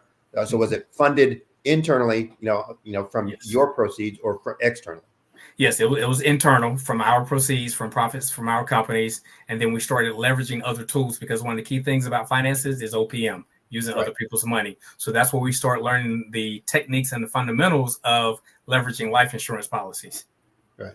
And I think it's important for folks to understand and hear that just says, hey, when you have a company and it's doing well and you're getting these proceeds, there are lots of things that you can do rather than just, again, becoming a consumer, rather than just going on a trip or a vacation that can set yourself up for life. The last time we were on, we were talking about getting out of the business of trading time for money. Mm-hmm. And so talk a little bit about that and how you incorporated those concepts, or that concept, Gotcha. into the things that you're doing. Yeah, that's one of the biggest things. I often talk about the 40-40-40 plan. That's where we work 40 hours a week for 40 years to retire on 40% of what we probably already had a difficult time living on in the first place. So if we study history, we can always know that typically it'll repeat itself if we don't do alternative things to change that. So I would always notice that people would say, I'm working so hard. And when I hear that word, it makes me cringe. Now, there's some things that I work hard at. I work hard at athletics and take care of my health. But when it comes to business, I wouldn't say that I work hard. So many people say, well, how is it that you build businesses, but you don't work hard? It's not about working hard, it's working smart. Right. There's a vast difference because, again, if working hard was the key to financial freedom and independence, my God, every construction worker out here would be extremely wealthy if it was based on hard work. So it's more so of strategically planning, following blueprints, and working more smart than, say, hard. So when building out businesses, that's our mindset, is to strategically understand our focus and how we can get there with the shortest learning curve. And I've always learned from other people's mistakes and experiences. And as different books say, that is what wisdom actually is. It's learning from someone else's mistakes. Right. It's that financial jujitsu, learning the balance point or the pivot point on something, and being able to use that, as the leverage point, and being able to use that to affect the end that you want. So it's a lot easier to flip somebody if you know where to attack, and you let that force that they're bringing do the work that you don't have to do then. So, and you're talking about those same concepts applied to a business thing. Hey, what are the forces that are already at work, and how do I use those forces to benefit me, rather than to be the one that's being consumed or sold, etc. Absolutely. All right. So talk about you were in the Air Force. Talk about your journey. So you're in the Air Force. You decide you're not going to stay in for a lifer. Did you immediately come out and start, your own company, or did you do something else for a while and then say, you know what, I think I'm going to go this other route? Gotcha. A lot of times we tend to talk about the good things, but I also like to talk about the negative things, because that is one of the key fundamentals of the building blocks. So when I was exiting out of the military, probably my third year in, I started having marital problems. So subsequently, ultimately, we ended up getting a divorce. But with that, I immediately came out of the military and I got into law enforcement. Law enforcement was just a big childhood dream that I've always had, growing up watching cops and all that cool stuff. So I got into law enforcement for about 7 years. But what I realized was that I was allergic to hot lead coming in my direction. So I quickly had to discover a exit strategy. And I remember a buddy of mine, his name is Jeff. And I would notice that Jeff was driving differently. He was living differently. He just walked differently. So I was like, okay, Jeff is doing something different outside of law enforcement. I know he is. So I talked to him one day and he just kind of brushed me off a little bit. And I went back to him and he continued saying, I'll get around to it. So like 3 months later, he finally told me what he was doing. He was involved in real estate. So I said, well, tell me a little bit about the real estate route that you're taking. He said, well, what I would recommend you do, being that we're still working full-time as police officers and deputy sheriffs, he said, I would go and get certified as a home inspector. So that was my first company as an adult. My first company, I was 7 years old cutting grass, and that made a very nice profit as a child. But in law enforcement, I started shifting, I pivoted, and I went into home inspecting. So at this time, this was back in 1996, 97, I was doing an inspection. It took me about an hour to hour and a half on average, and I was averaging $300 per inspection. And then I ultimately, within about the first month or two, I shifted and started creating 3 clients a day, 5 days a week. So we're talking about having $1,000 days. So I quickly tripled my income in law enforcement. Mm-hmm. So I said, okay, here we go. This is a nice strategy that we're using. I said, stay consistent, stay persistent. Then I noticed that Jeff continued elevating. So he said, okay, now go get your real estate license. So I got my real estate salesperson's license. So I started selling both residential and commercial, as well as land property. And then that's when things really, really skyrocketed. So 9 months after I initially started the home inspection business, I was able to leave the sheriff's department full time. never been employed again since then. So that was my shift into full-time entrepreneurship. And then that gave me the seed money that I was able to use to start subsequent companies thereafter. And one business continues feeding the next business ultimately, because, you know, a lot of times I think people get confused when we talk about multiple streams of income, because they think that that means, okay, I have a business over here. I sell candle wax. Over here, I'm selling widgets. Over here, I'm selling widgets. You got all these different entities, but if you chase more than one rabbit, likely they'll all escape. So what I always explain to people is building financial legs is like a taproot of a tree. So if you had an oak tree, you have what's called a taproot. That one root goes down about 4 to 6 feet into the soil. Its main purpose is to obtain water and nutrients. The second root tends to be half the distance of that one. Its job is also to tap in for water and also a few nutrients. And then the subsequent root system are only a foot to 2 feet deep. But the purpose of that is to stabilize the tree. They're not there really for the nutrients. So same thing when building financial streams or legs of income, we have to first find what that main taproot is, that main source of income, and focus on that, fertilize that, let it grow. And then subsequently, we can use profits and then shift it over to a second stream of income. But typically, all of our streams of income are all rooted somehow to each other. Right. So even though we have an aviation company, we had a corporate cleaning company, we had a security firm, we have real estate companies, they all intertwine with one another. And that's how we were able to build a momentum to be able to fund all the businesses. What you just talked about, there are two concepts that I think are so important. I work with lots of business, small business, mid-sized businesses about growth. And sometimes I run into folks who grew too fast. And that sounds like how can that even be? How can you grow too fast? But it's that concept that says you didn't have a system, a structure that allowed it to be self-functioning before you went on to the next thing. And so it just collapsed. So when you talked about the root structure, for example, that tree creates the roots that are going to stabilize it.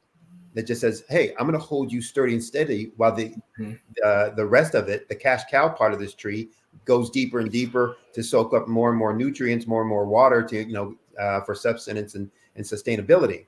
But that's their job.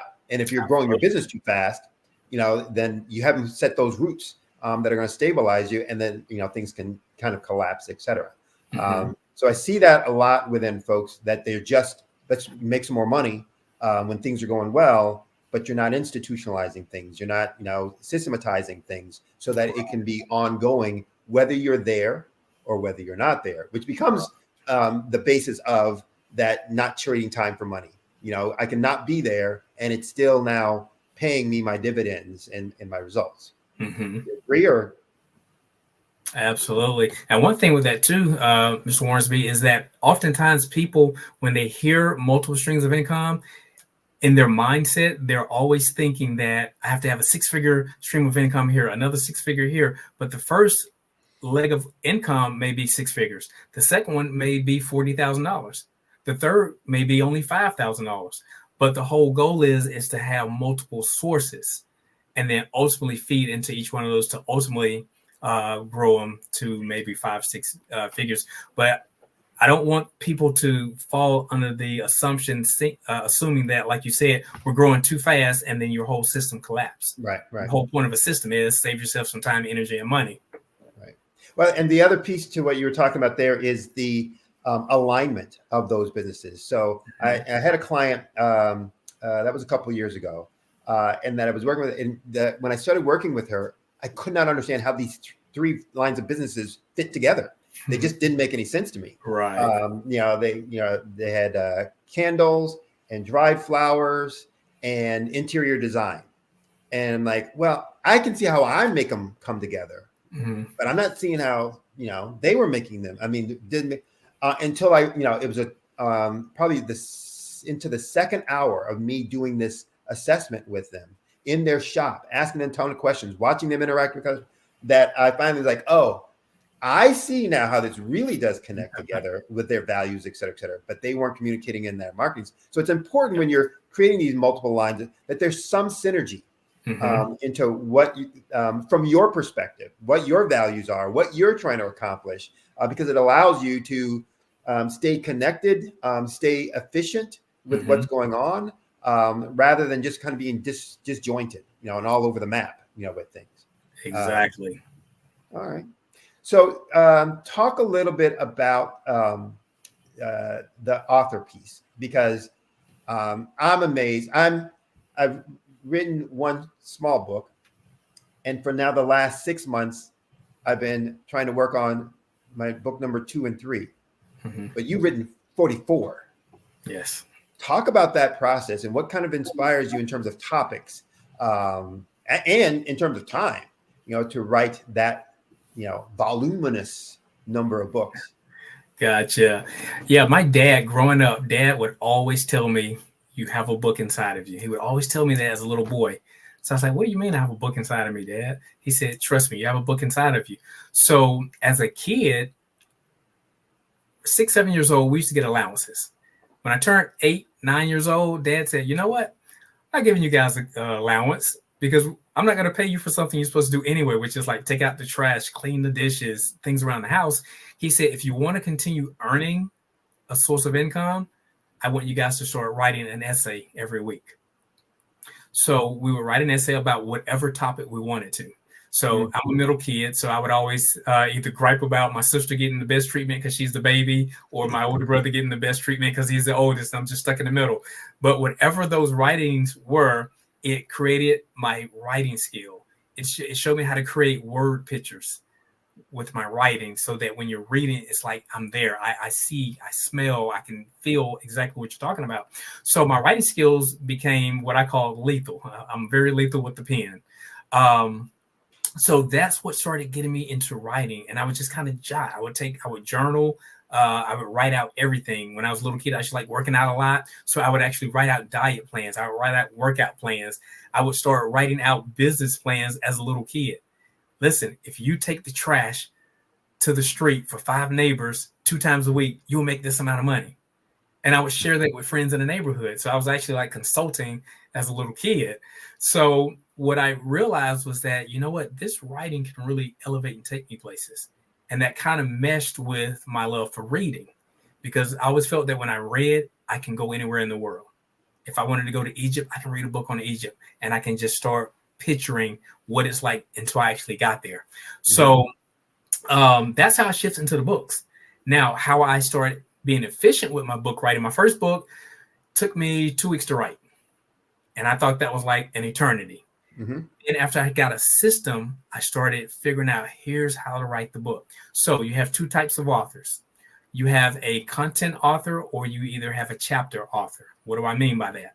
A content author, you can just put out a piece of work and then you can title it later. Then you have writers where you actually say, okay, let me put this outline together. Let me come up with this topic of the book. Let me come up with a table of contents, and then let me fill the meat onto the bones that way. I fortunately have a gifting of both, where I write in either or. So that speeds up my process.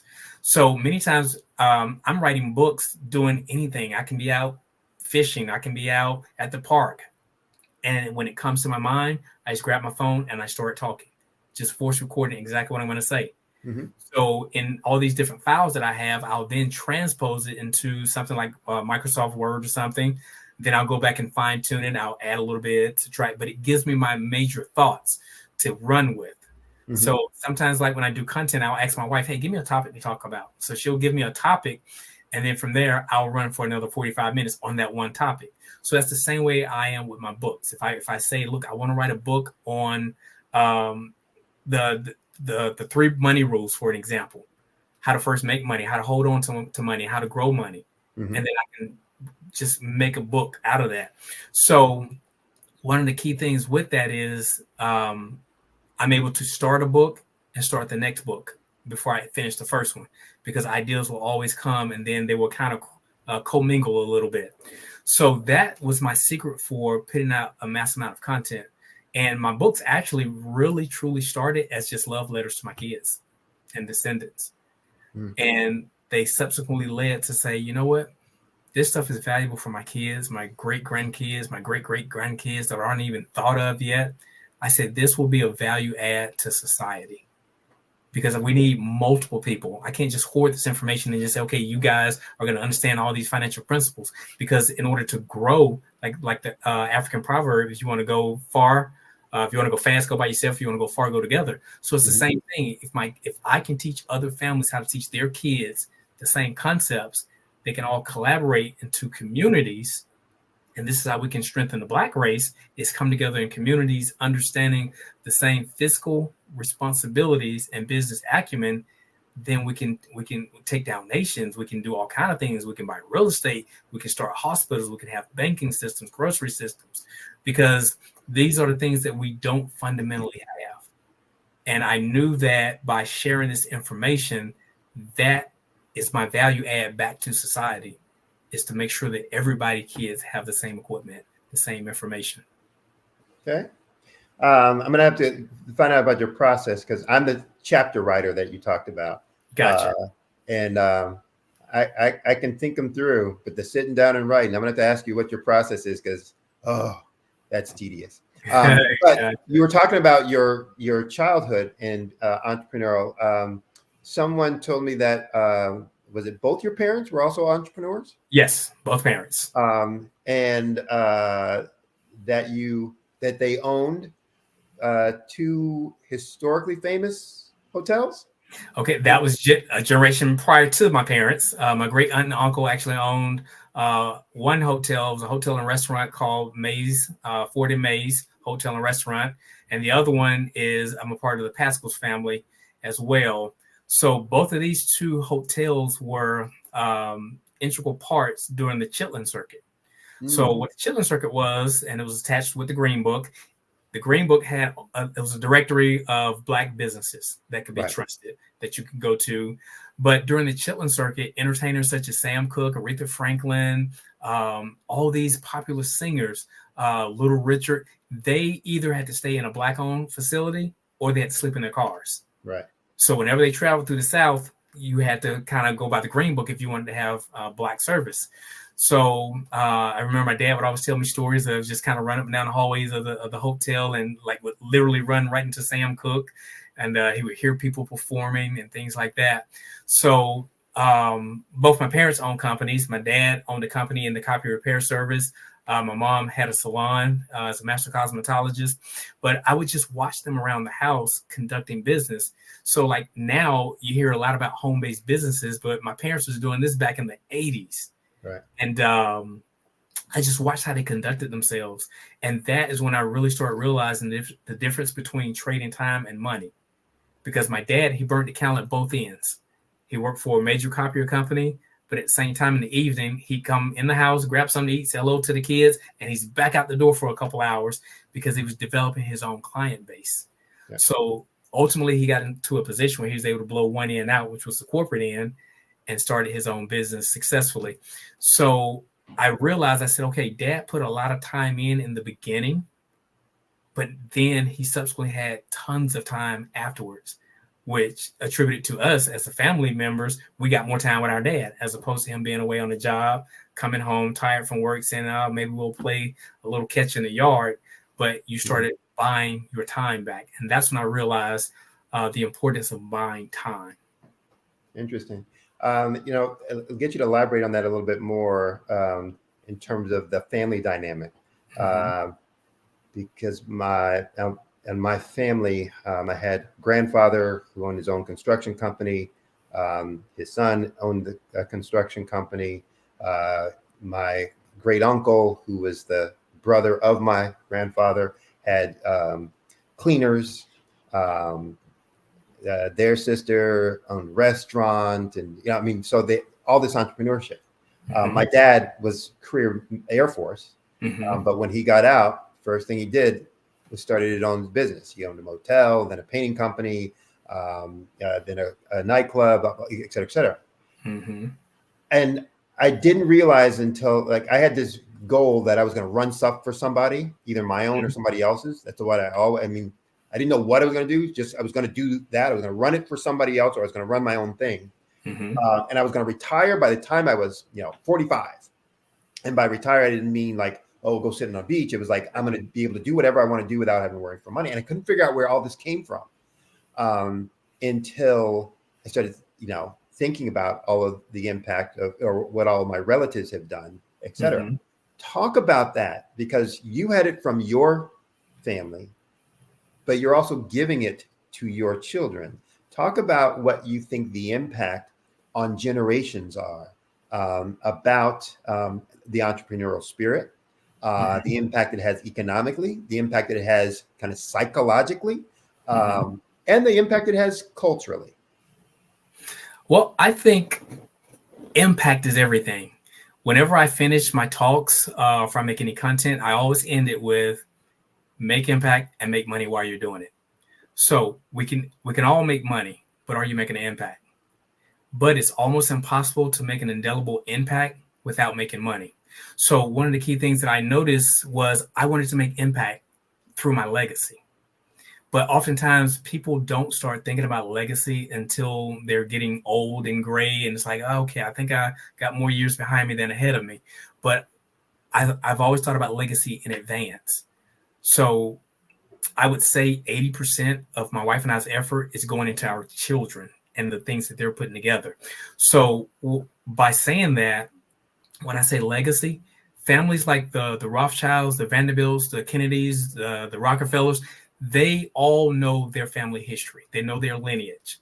You can take a little 5-year-old kid and walk them down the Hall of Fame in one of their prestigious properties, and they'll say, hey, that's Uncle such and such. Hey, that's Auntie such and such. And what they did to the family was they built an oil company. So they know the dynamics of the family. Unfortunately, in our family, and when I say our, people that look like us, we tend to barely know anyone beyond our grandparents. And I want to make sure that my name goes down and echoes in eternity, but not just echo in eternity, but have impact so that kids can say, hey, listen, we live this way because of great-great-granddaddy Sean. And because of what he taught us, the fundamentals, the values of understanding wealth and knowing that wealth is not just money. You have to have wealth in relationships, wealth in your health, wealth in just everything about you. You have to be wealthy in multiple areas of your life to have true wealth. You have to have wealth as far as your peace of mind. So with that, I felt that it was important that we continue the lineage and ensure that we give our children options. So at Kennedy and Caden, I would actually read to them while they were still in the belly, before they were born.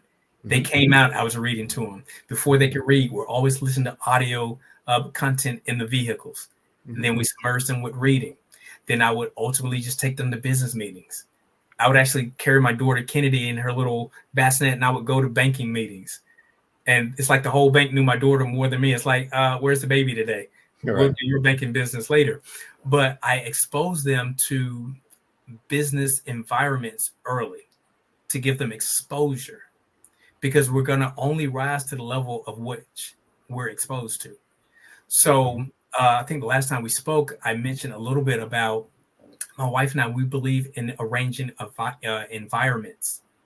So like our Indian friends, they tend to believe in arranging marriages. Now, I don't believe in necessarily arranging marriages to that extent, but I do believe in arranging proper environments from which they can fish from to make viable selections. So when they go out, they have friend groups, and they go skating, they do all the cool things all kids do, but the kids that they hang with are similar to them.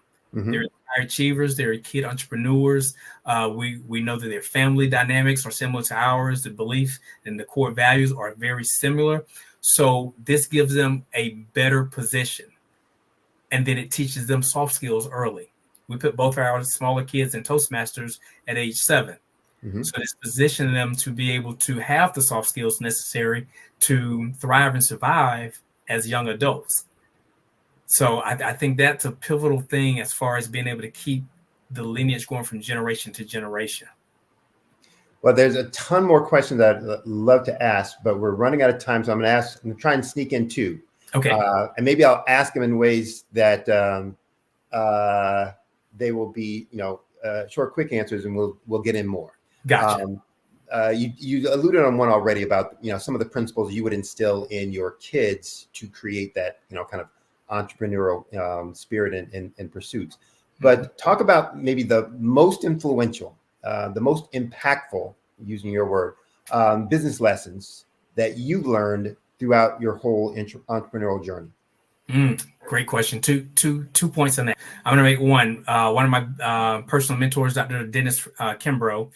Dennis Kimbrough, I asked him, I was a C student growing up.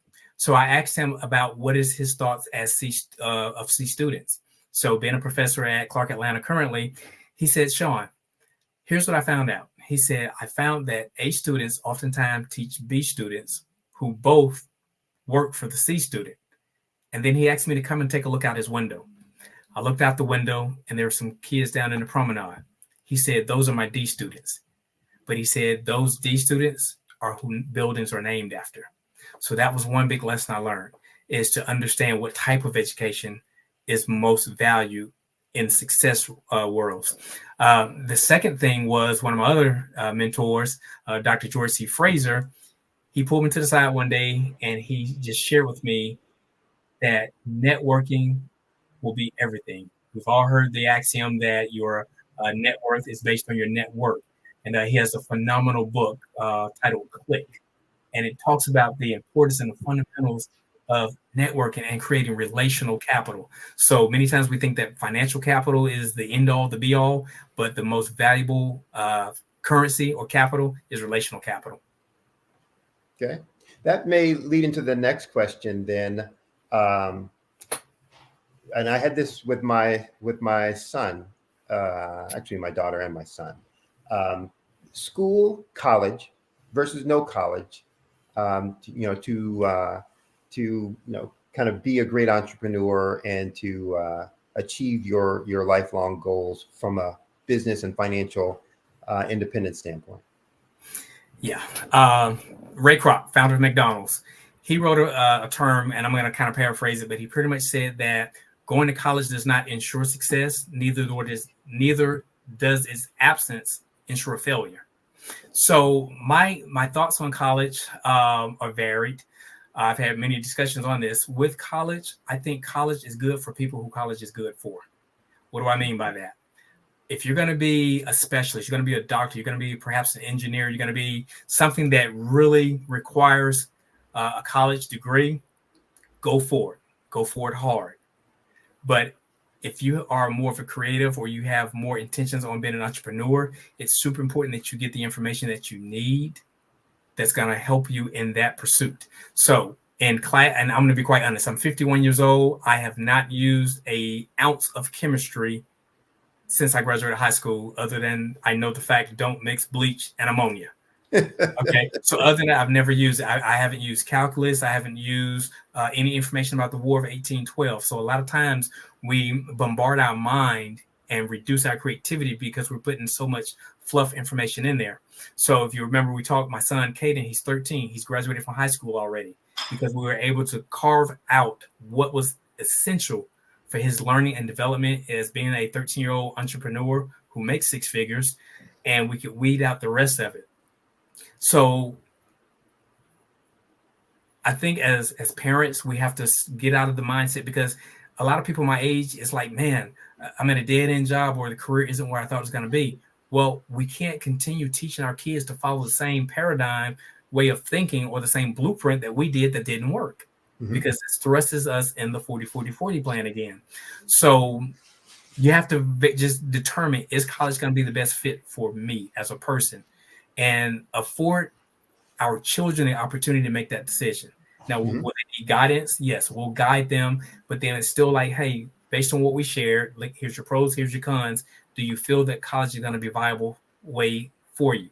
So it is going to be a viable way, because again, college is a business. I call it the biggest mafia on the planet. But with that, if you're going to do it, make sure you're funding it properly. We have our oldest son, DJ. He's 20. He's currently in the United States Air Force as an aerospace medic tech. So the United States Air Force pays for him to be a medic tech. No money out of his pocket. while he's considering taking dentistry. So he can go to school for dentistry absolutely free. Then when he gets out, he still has access to educational funding, which he could be something like an architect that will be completely funded by the military. So this will be 3 hard skill sets that he will have, and he doesn't owe any money. So now you position yourself to come out of the military financially ahead of the curveball. He'll be in a position where he can buy a home. He has access to the VA loan. He can continue going to school. He is in a better position than a 23 or 24-year-old who's getting out with $180,000 in college debt. Right. So that's one of the fundamentals that we have to teach, and we have to leverage that in our decision process, whether college is going to be for or not for a person. Right. And I think it's important, as you said before, that often parents will try and force a decision based on their perspective on the child, whatever that is. Right. I don't want you to go to school because, we don't have the money for it. Or I want you to go to school because that's the only way you can be successful. Again, let a child make their decision. I had a professor, and I guess my view also on academics is learn for concepts, not for kind of memorization or task, etc. So often we're going to college to be able to gain a skill similar to what a plumber does for engineering or for medical, etc. And so the War of 1812 wasn't important for a historical fact; it was important from a conceptual fact. What were the concepts around that drove that? What were the human behaviors and dynamics? What were the decisions that were being made in there and that caused one to be successful and one side to fail, etc. Those are things that conceptually you can start understanding. Hey, here's how things kind of work for good, for bad, for success, etc. That I can use and incorporate that. Probably more like a liberal arts degree than a finite degree. That we need to go.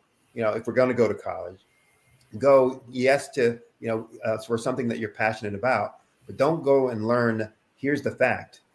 Here's how you get a derivative of a calculus equation, or here's how you integrate a function. That's not important. It's what's the concept behind that, and how do you use that, incorporate that into kind of everyday decisions, etc. When you understand that, then you can start mastering the knowledge to be able to have the impact kind of things that I think you're talking about, for folks. If you're just going for a degree, okay, then when I see this situation, do this thing, and that's all I really know. Don't really understand. So. Right. As a matter of fact, my wife and I, and I'll close on this real quick. My wife and I, we just had a conversation this morning about C students. C student, that's one of my brands. But here's what I realized. There's a lot of people who have doctors who were C and D students.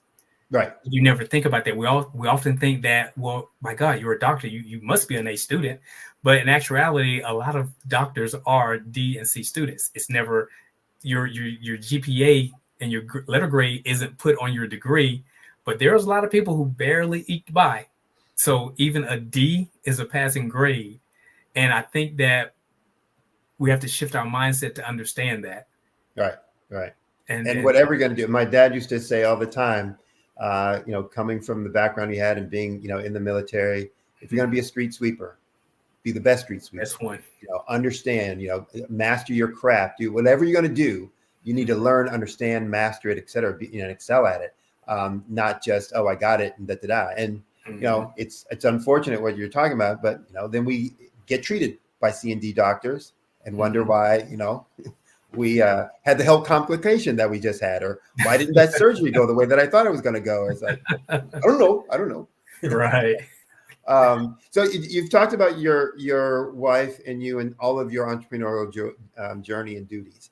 And there are people out there who will probably have one of two perspectives. Oh no, I would never work with my spouse. Or what a great idea to work with your spouse.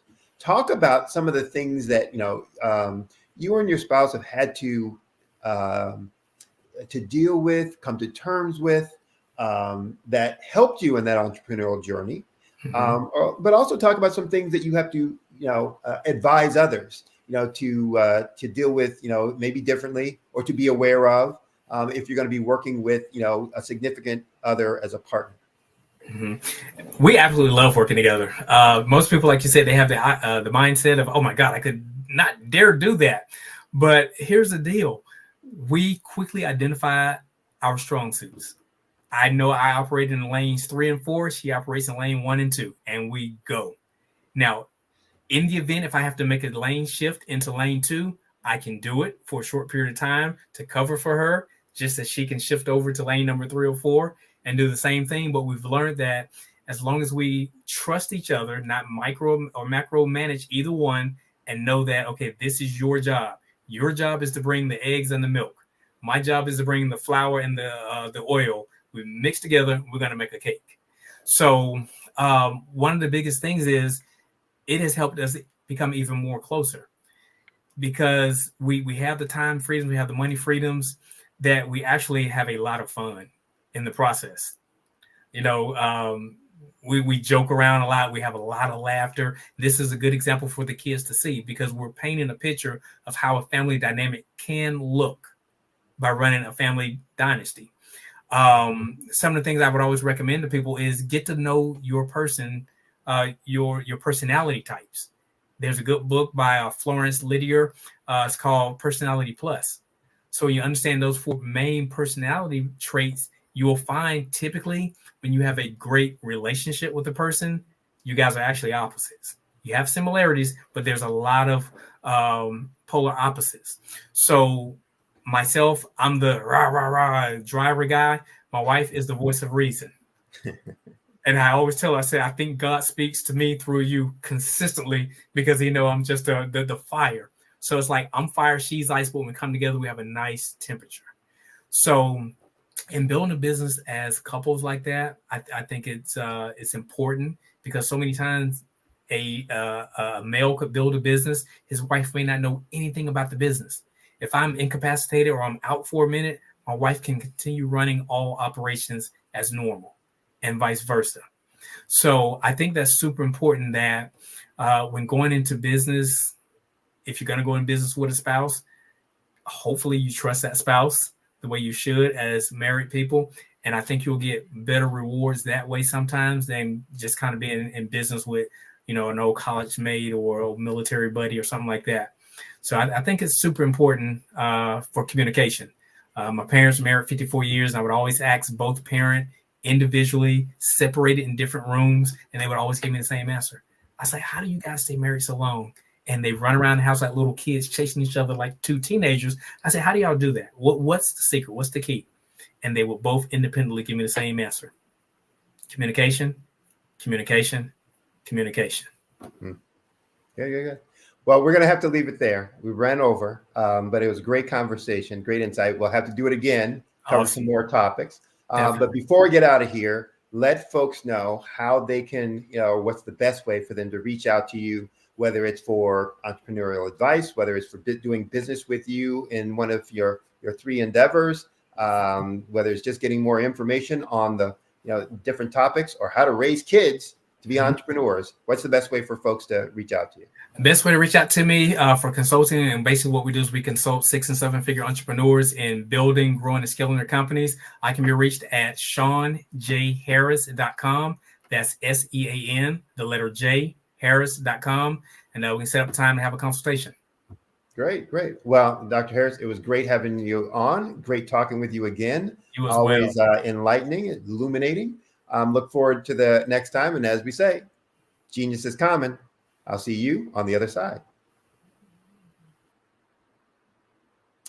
The Black Business Expo's mission is to raise funds for high school seniors going to college or K-12 entrepreneurs. The expo is a fundraiser for students. So go to www.blackbusinessexpousa.com. Again, www.blackbusinessexpousa.com to donate to the scholarship fund. Or you can use the Cash App that should be scrolling on the screen, and use the account number $BBXUSA. Again, that's $BBXUSA.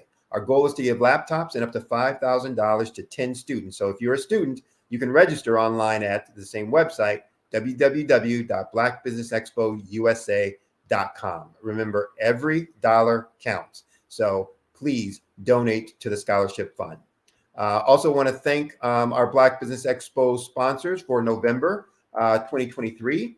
Those sponsors include NC100, Moody Capital Partners, Suede Soul, Lotus Richer Coaching and Training, Carolina, Virginia Minority Supplier Development Council, Step Management, the Hello LLC, Barbara H. Smith LLC, Margie McLean Foundation Inc., Genius is Common, Earth Essentials, 5-Star BDM Media, Milani Shani Global, the Executive Women's Success Institute, the Quality Coaching Company, Superwoman Business Services, Creative Force Studios, Lee Entertainment, Artistic App Design, and Black Business Expo USA.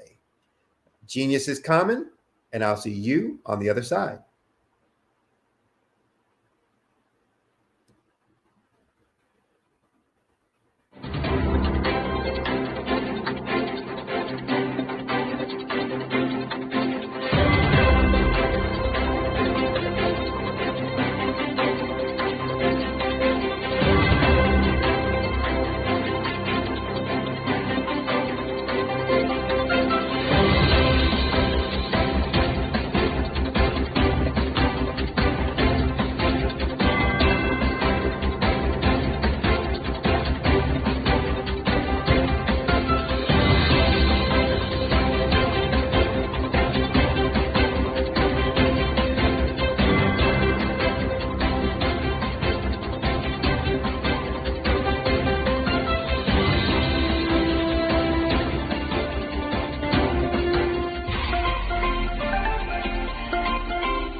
Dr. Eric Kelly III and a host of phenomenal speakers from all around the globe for this 7-day virtual event that you don't want to miss. The mission of the Black Business Expo is to raise scholarship money from kids all the way from high school all the way from college. The Black Business Olympics is one of the largest Black business showcases in the world. It is an opportunity for businesses and companies to showcase their businesses globally. We are going to be giving away laptops up to $5,000 away to students. Again, I'm Olivia Appleberry, the founder of 2 Cents Finance and one of the speakers for the expo. I am so excited to see you there. For more info, go to www.blackbusinessexpousa.com or call 919-308-9090 and hope to see you there. I am Black Business. From the moment I wake until the time I sleep. Yes, I am Black Business. I am Black Business. Tell me, are you Black Business? I am Black Business. Do you support Black businesses? Listen, I support Black business because I am Black Business. Black Business Expo, one of the largest business showcases in the history of Black business in the world. The world! Sign up today at www.blackbusinessexpousa.com or call 919-308-9090.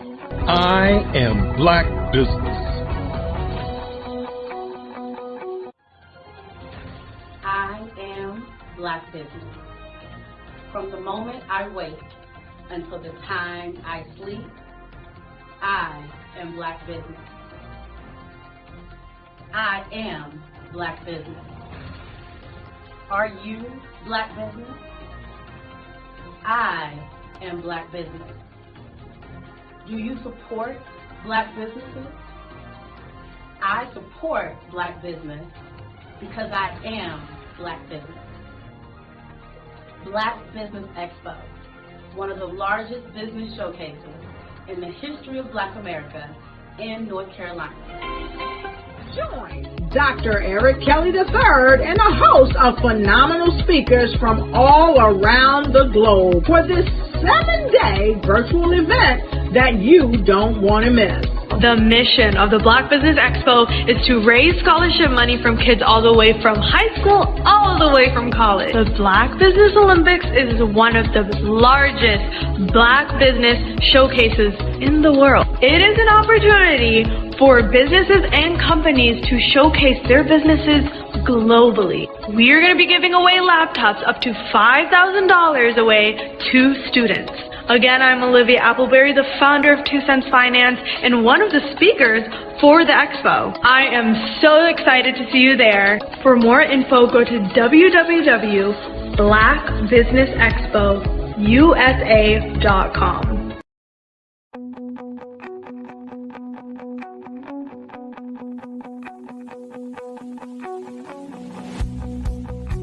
I am Black Business. From the moment I wake until the time I sleep. Yes, I am Black Business. I am Black Business. Tell me, are you Black Business? I am Black Business. Do you support Black businesses? Listen, I support Black business because I am Black Business. Black Business Expo. One of the largest business showcases in the history of Black business in the world. The world! Sign up today at www.blackbusinessexpousa.com or call 919-308-9090. I am Black Business.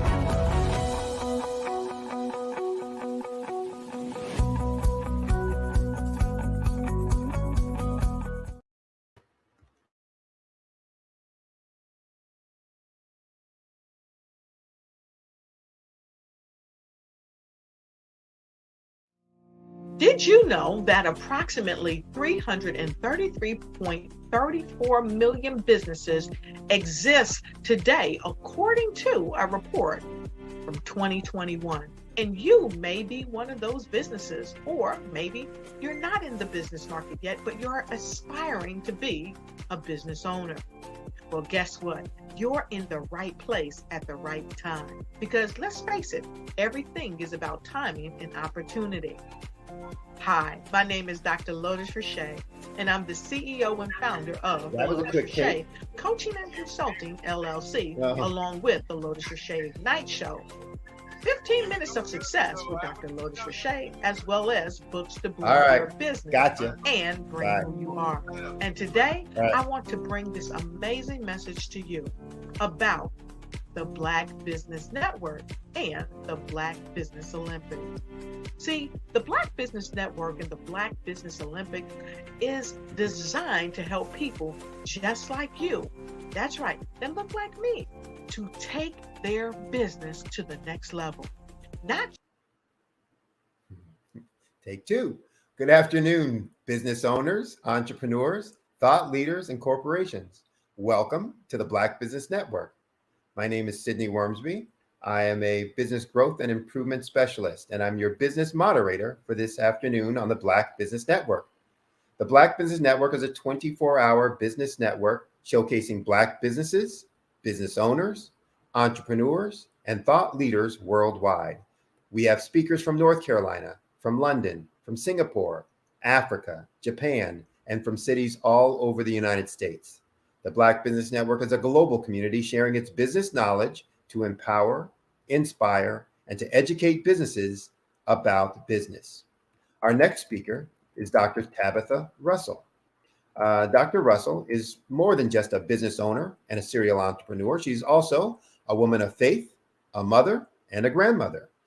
Dr. Tabitha has mastered the process of going from employee to CEO. She started and scaled several successful businesses and is now helping women start and scale their businesses to 6 and 7 figures. She's also an author and a speaker known for her inspirational and motivational content. This is due to her own life story being so compelling. Before Dr. Tabitha was well known for her success, she was financially struggling as a mother of 5 who had experienced a tremendous betrayal when her business partner stole her brand right from underneath her. She became determined at that time to make a better life for herself and her children. Dr. Tabitha started and scaled multiple companies, including a company named Angel Wasted Body Contouring Studio, Prosperity Solutions, luxury travel and prosperity solutions tax and consulting agency, to a point of success where she has been able to ultimately recreate her life and rediscover her passions.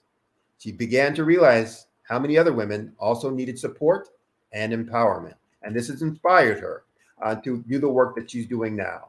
Her mission ensures that women can meet their goals by harnessing their ability to level up their price points, create multiple streams of income, and expand their vision. She holds 2 doctorates. She's an author, and I love this title, of I Divorced My Money and Married My Mindset, and is the host of a weekly radio show, Inside Inspired Women. So I present to you Dr. Tabitha Russell. Hello there. How are you? Good. How are you? I'm fantastic. Thank you so much for having me today. I'd love to have you here. It's going to be a pleasure hearing what you have to say. And that book title gets me every time I read it. It's like, I divorced my money and married. How did the breakup go with your money? Well, it was definitely very interesting. Well, I know people are going to want to hear that insight. So I'm going to get out your way. I'm going to let you do your thing. And as we say, genius is common. I'll see you on the other side. Awesome. Thank you so much. Hello, everyone. I'm so excited to be here with you on today. I am Dr. Tabitha Russell, the CEO and founder of Inside Inspired Women, which is the home of breakthrough millionaires. As you heard in the introduction on today, that there has been a little bit of some challenges that I have experienced over the course of my life that brought me into being passionate about helping others to build their business, but not just build their business, but become successful, wildly successful at doing the thing that you love. The book that I wrote, I Divorced My Money and Married My Mindset, was the blessing of a lifetime. I tell everybody that when I lost everything, I made one decision to get into a partnership. I lost $500,000 and ultimately everything, houses, cars, all of that kind of stuff.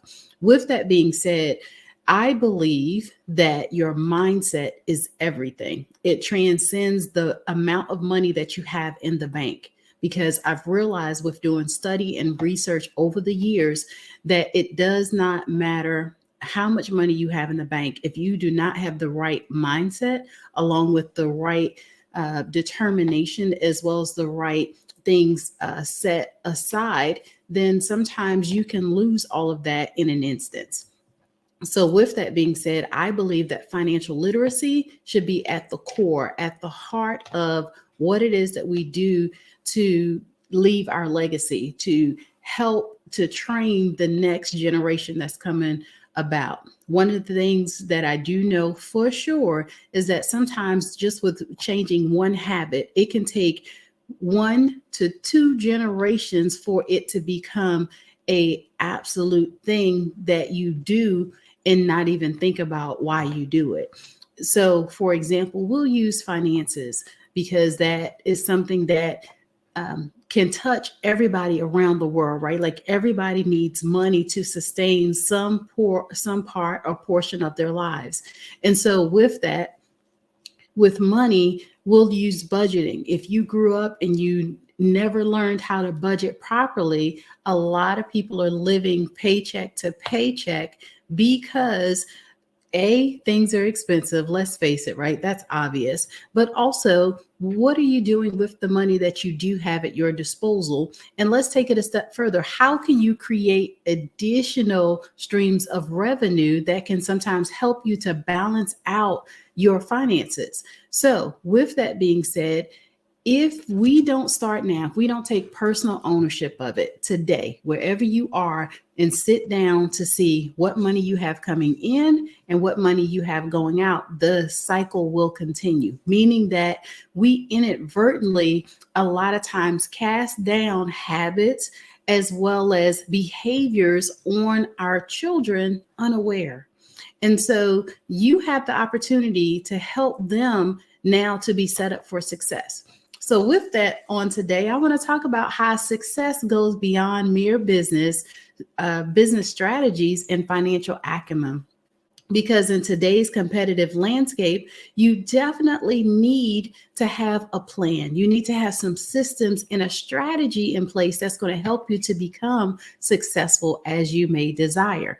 Now, to truly take your business to the next level, you need to invest in yourself first and develop some advanced leadership skills as well as emotional intelligence. Now, we know that emotional intelligence is a word that's been tossed around here a lot lately, but it really goes back to your mindset. How is it that you handle challenges? How is it that you handle the day-to-day operations of your business as well as your life? Because some of those things can affect the way that you do business, the way that you interact with others, as well as the relationships that you are able to set up through things like collaboration and networking. So the comprehensive talk that we're going to talk about today is basically going to guide you through the journey of personal and professional growth, as well as equipping you with the tools and knowledge necessary to become a true influencer and an expert in your industry, ultimately leading to the financial success that you desire. Now, I am not telling anybody to go out there and sign up for, some courses or sign up for college. But what I am saying is that in order for you to become an expert in your area, you definitely need to immerse yourself in whatever your niche is, meaning that you need to make sure that you know everything that there is to know about your specialty. What is it that you do in business? Why do you do it in business? And how does it help the marketplace? How does it help the consumer? You want to know all of that information because those are the things that's going to make you successful. Can you learn that through college? Potentially, absolutely. Can you learn that through reading multiple books? Absolutely. I tell everybody, you get to determine what success looks like for you. And based upon that, you get to be the master of it and you get to be the expert. What does that mean? That means that when people think about financial literacy, your name should at least come to mind. Your name should be in the conversation of this is why we need to contact this person because they are able to give information on the topic in such a way that others are now pushed to take action.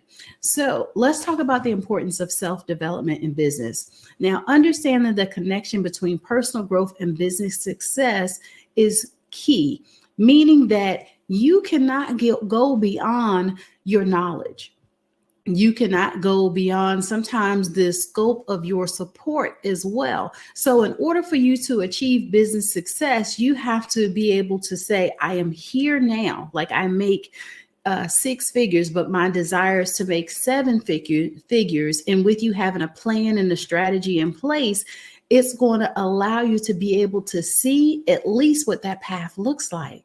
Meaning that somewhere along the way, you might have to solicit some help. You might have to hire a team and some staff. You may have to make some changes with the current staff that you have, but it all starts with your personal growth, knowing when to pull the trigger, when to implement getting some help, when to hire help, when to do the various different things that's going to take you over to success. Now, with your own personal business growth, what is it that you know about business? If you find that you're not as strong about being a business owner, that would potentially be a good place to start, along with the area of expertise that you're working in.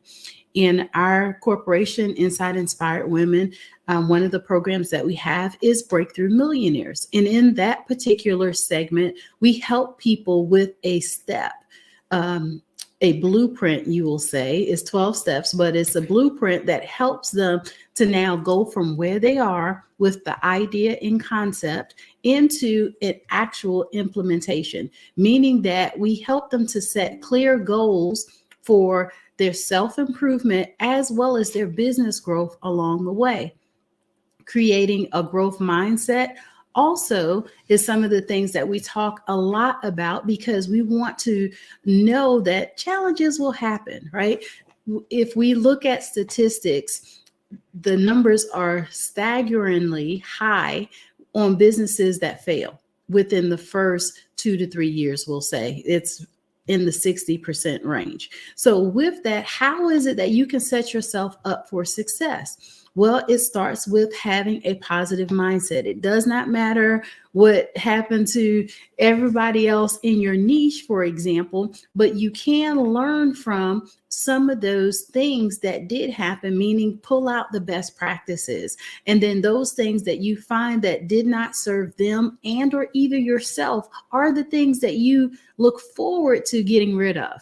And that you, as long as you're open to change and being flexible in the journey, success is inevitable, meaning that you are on a clear path for success because you're constantly looking at and weighing out your options on what works and what does not work. So with that being said, you now have the mindset stabilized, right? Set the foundation to overcome the challenges that could potentially come your way.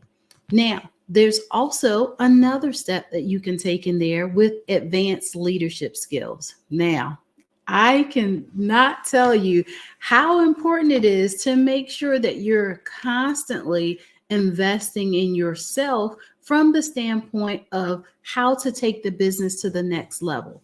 If you are not a good manager of accounting, if you're not a good manager over how to handle the business money, then solicit some help. I will say for a while, a lot of us were in the mindset that we had to do everything. Well, in today's society and fast moving pace of business, you don't necessarily have to do all of it yourself. I tell everybody that you should be okay with falling in love with paying somebody for their knowledge when you don't know how to do something. It's very easy for you to be able to spend some time and look the stuff up, right? Learn a new skill, do some research, different things like that. But in the grand scheme of business, success loves speed. And so in order for you to successfully scale at record speed or lightning speed, you will find that people that do success or successful rather, they get people to help them, right? Like they pay them to be able to do some things that they could potentially take off their plate. Now they can focus on something else. And so with those combined efforts, they achieve success a little bit faster. Now, let's talk about leadership skills, right? Exploring different leadership styles and their impact on your team and your business could be huge, right? As well as developing effective communication and decision-making skills. This goes back to if you don't know how to do something, it's okay to solicit someone to help you to make an informed decision. I quite often say that it's okay to write down the pros as well as the cons. And at least that way, you can make an informed decision based upon the information that you have in front of you. If you find that you don't have enough information on being able to make a decision, ask questions.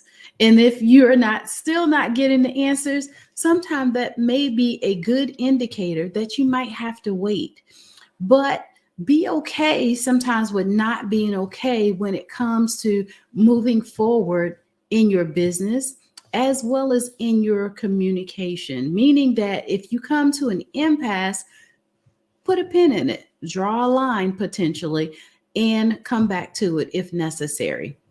But leading by example and inspiring others to buy into the vision will help you to be able to now not just achieve success by yourself, but take someone along with you. I've learned over the years that if you are out there and you are a leader and you're wildly successful and you're not taking the time to impart and help others, then it will definitely not benefit the generations to come, those that are following behind us, right? So this is one of the reasons why we have our corporation Breakthrough Millionaires being one of the programs that we offer, is that we focus on financial literacy in the mindset that comes along with it, meaning that I was not taught about money when I was growing up. However, I saw my mother as well as my father to be excellent stewards over money based upon the resources that they had available to them. But we never talked about it. It was not a conversation around the dinner table. It was not a conversation at the cookouts or anything like that. So when I experienced the challenges that I went through, it was somewhat kind of difficult because I didn't know how to express what I was going through. I didn't know how to verbalize that I needed help when I needed help. And so it put me in a very compromising position to where once I was going through it, now I had to do some things to figure it out. I had to frantically get some things in order. The one thing that I did know is that when I left corporate America, I was doing pretty well and I was very successful at the job that I was doing. So as an entrepreneur, I knew if I couldn't do anything else, I could go back to corporate America, make some, get some insurance and make six figures, right? Let's not get it twisted. So that's what I did. And sometimes it's okay to go back and punt for a moment so that you can get your footing, set a new foundation, because I have always been an entrepreneur at heart. I learned in middle school and in high school that entrepreneurship was something that I wanted to do. I went to school in the inner city, Philadelphia. I had the opportunity to be a part of a gifted and talented program where it allowed me to go to Northeast Philadelphia to school with a lot of people that did not look like me. My school was 3% Black. And so with that, I'm passing by huge houses. My classmates are driving to school and different things like that. So it sparked an interest in me at a very early age to want to know, how can they afford to live in a house like that? How can they afford to drive those cars and do the various things? And having conversations with my classmates was like, oh yeah, my parents, they own blah, blah, blah business. Oh yeah, my dad does blah, blah, blah. And it was all about the business world. And so I knew right then is that was something that I wanted, because I did not see that where I was coming from. Now, I also grew up not thinking that we were poor or things were so bad or anything like that, because we grew up in a Brookstone. So I would have to, when I wanted to go hang out with my friends, I would go over to the Jets, right? Meaning the projects, and hang out with my friends and stuff like that. So I grew up kind of seeing a different side of life that I didn't know that things were not 100%, meaning that I wasn't very as affluent as I thought I was. And so with that, it allowed me though to be able to now dive into the world of financial literacy. And I have not left, because there's so much that you can learn from being a leader, first of all, because I believe in self-development, but also how it is that I can help somebody else achieve their dreams, because I understand that we don't know everything. I will be the first to say that I don't know everything that there is to know, but I do know that in my niche, that I have taken the time to learn what it is about financial literacy that can help somebody to achieve the levels of success that they're looking for. Now, I also talk a lot about emotional leadership skills. We've got to recognize and manage sometimes our own emotions first before we can help others. And in business, sometimes there is a day-to-day flow that sometimes is a little touch and go, right? Meaning that when you are a customer-facing type of business, you need to make sure that you have management skills in place of your emotions, meaning that you are not moved by someone having a bad day, as well as you have the mindset that everybody comes through that door, that you're going to serve them to the best of your ability, and they're going to get the best experience that they would have had going to an establishment that day. Having that type of business acumen will allow you to put your business on the map. When I study or do case studies about businesses and customer service, when I think about customer service, there's a few businesses that come to mind.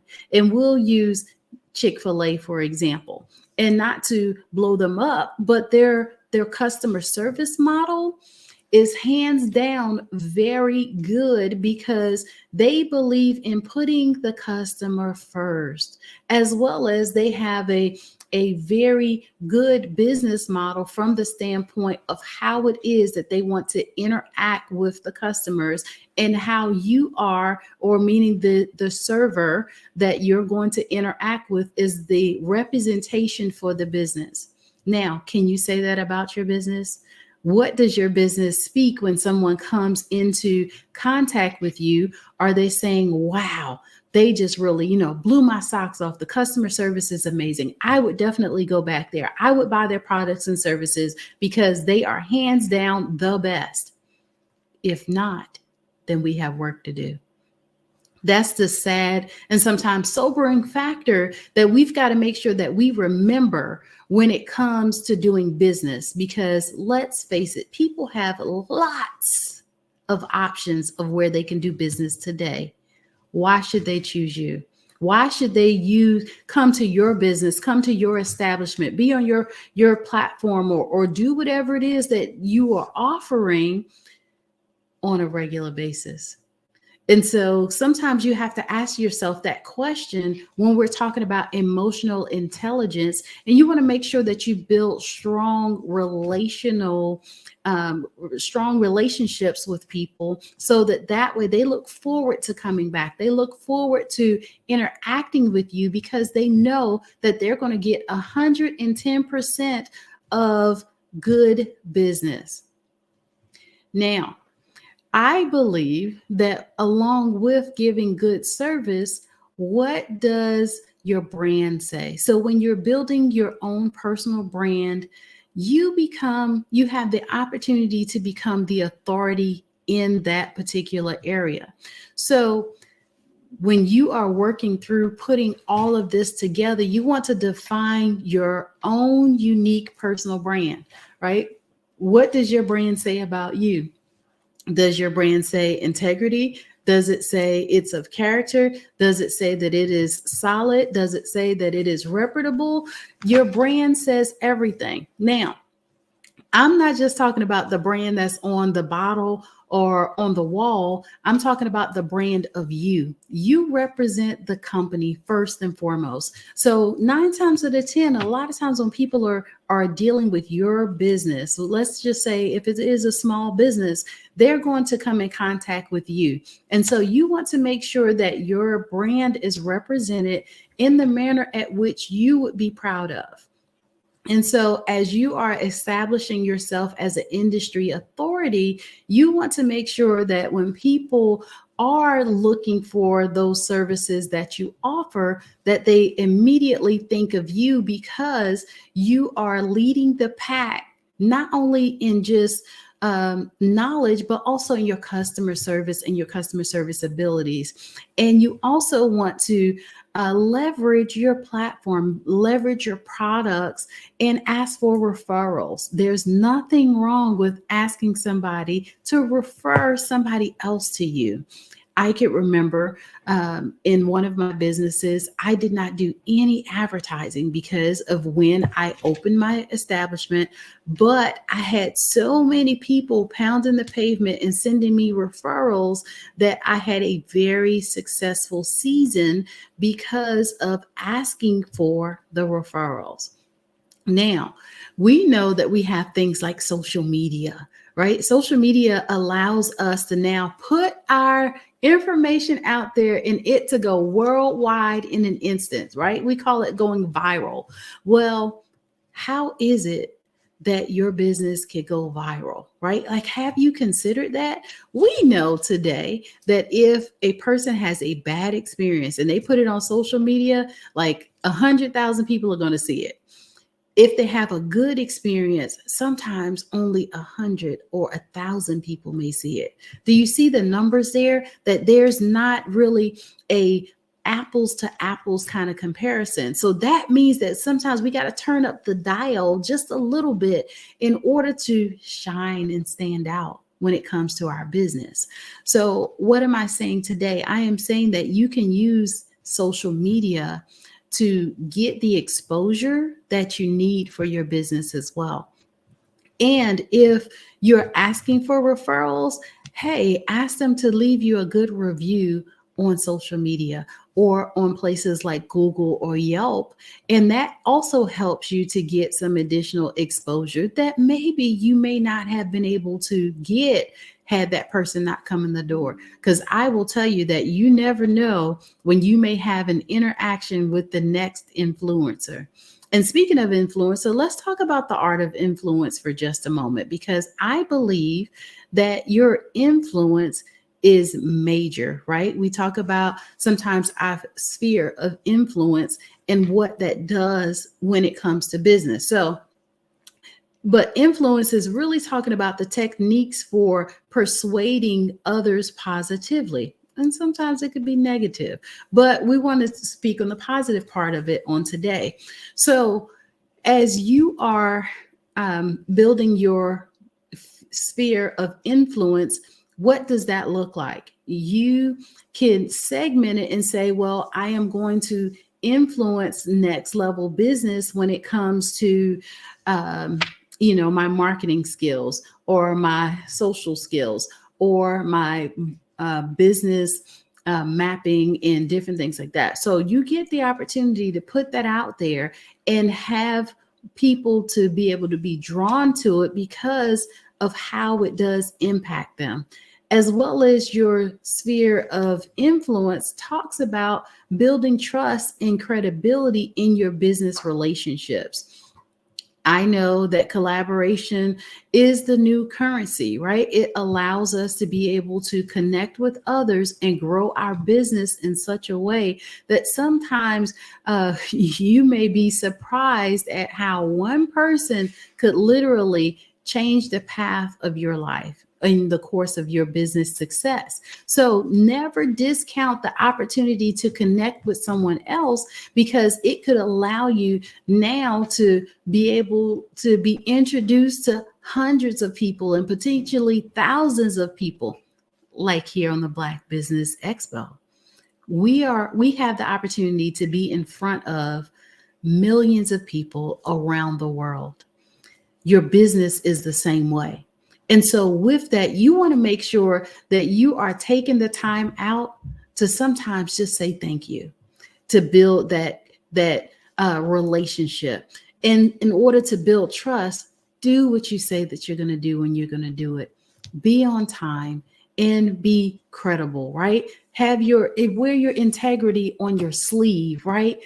And practice it every single day with every customer that you come in contact with, whether that is online, whether it is in person. Like we don't get a pass nowadays just because we're doing business online versus in person.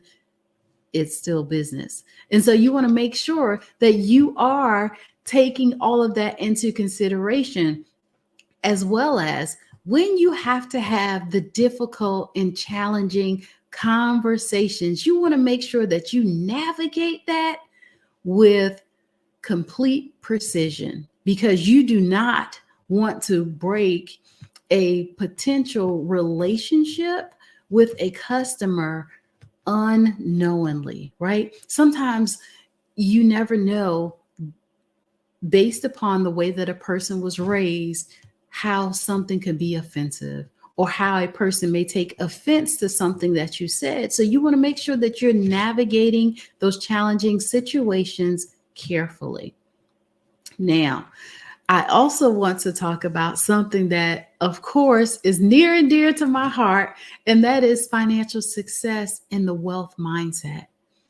There's a thing called the psychology of wealth and abundance, meaning that everything that we think about, as well as the confessions that we say out of our mouths, we can attract that, right? It's called the law of attraction. But the psychology behind it goes deeper into that, and it refers to what is it that you're thinking about when it comes to wealth and abundance. Like a lot of people, they say that they want money and they want lots of money, but why?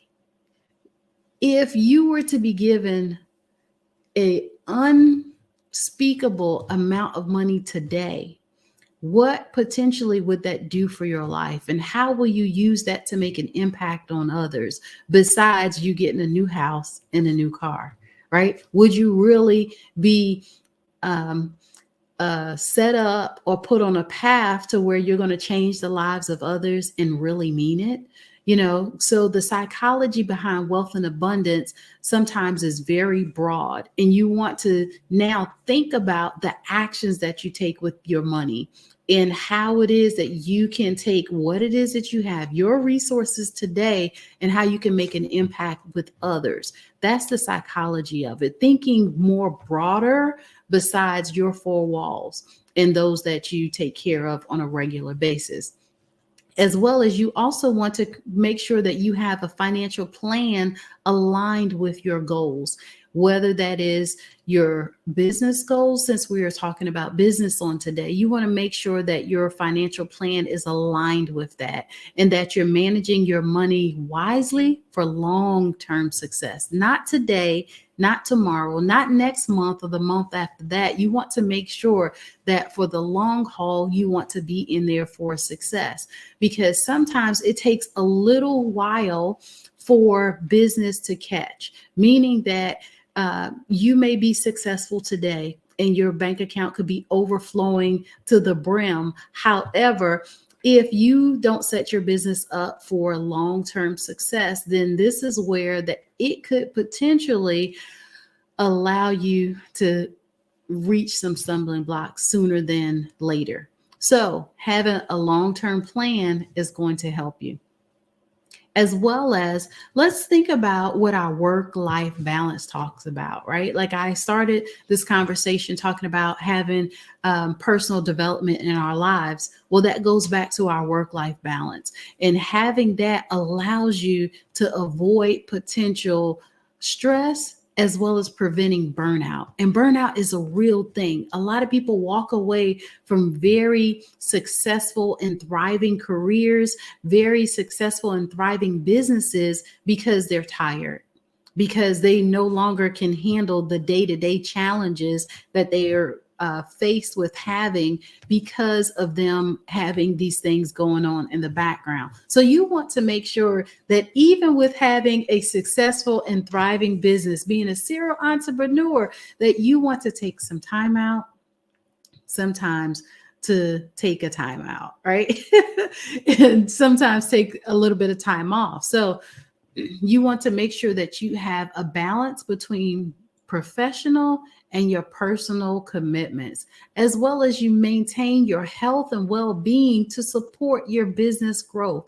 I cannot tell you that if you are sick and you're the one-man show, right? You're doing everything and you are the business, that you're no good to your business if you're not at peak performance, if you're not doing a great job, or if you're not healthy to begin with. So you want to make sure that you take care of your body, take care of your mind as well, because you only get one, right? You only get one option, one opportunity to get it right. So why not put proper balance with that between business and your work and life balance?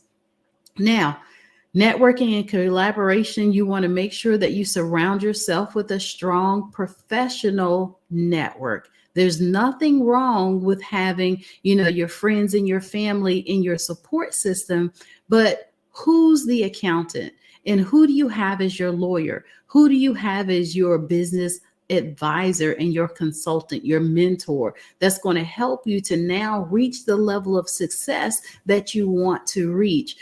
We can do so great on our own. I always tell people that you're the best version of you today by yourself with no help.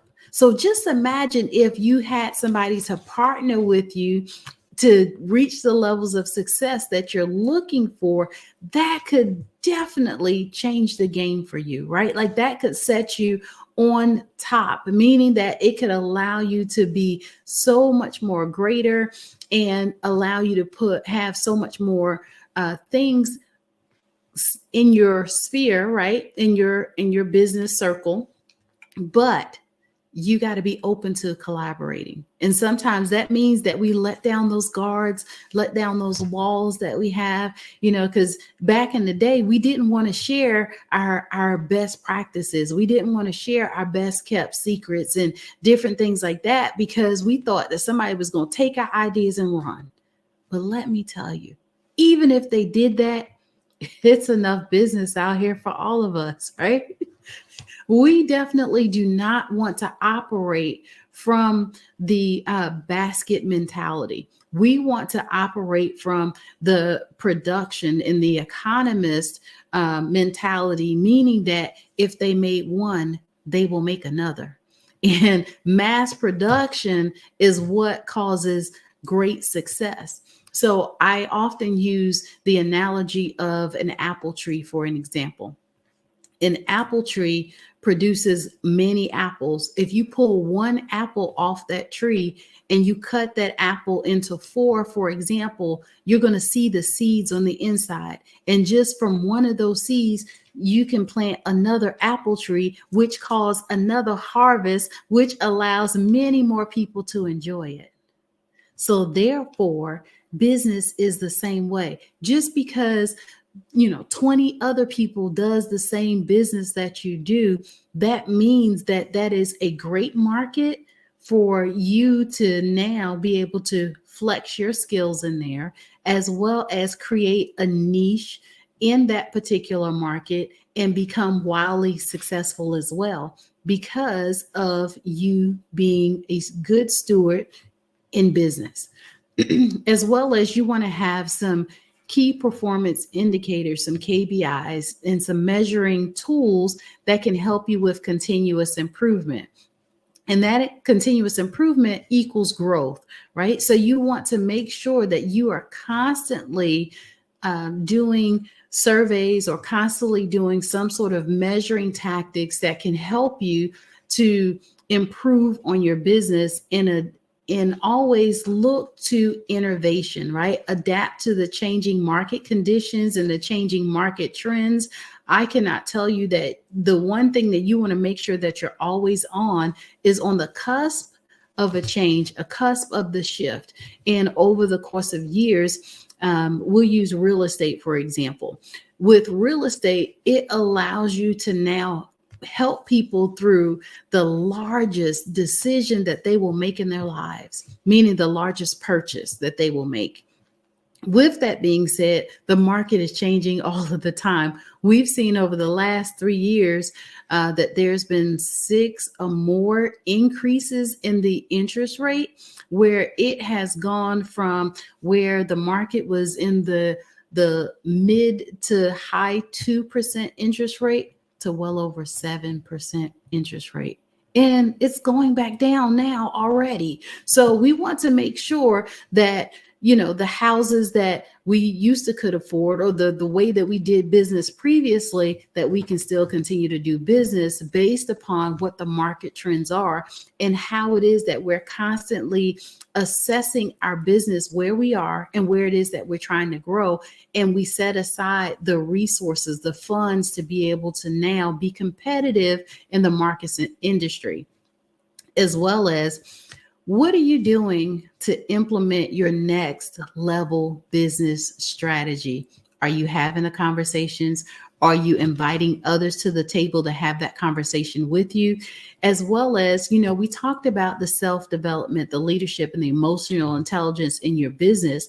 But how is it that you are able to now get these things done sometimes when you don't have all the knowledge or you don't have all the tools available at your disposal, right? This is where you now need to be resourceful.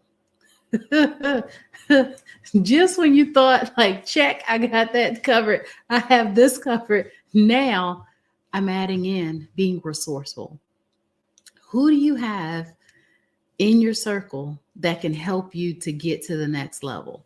Who do you know, or who do you know that knows somebody that could potentially help you to get there? Do you see how all of this works together? How collaboration, how self-development, how leadership, how emotional intelligence, how all of that goes together?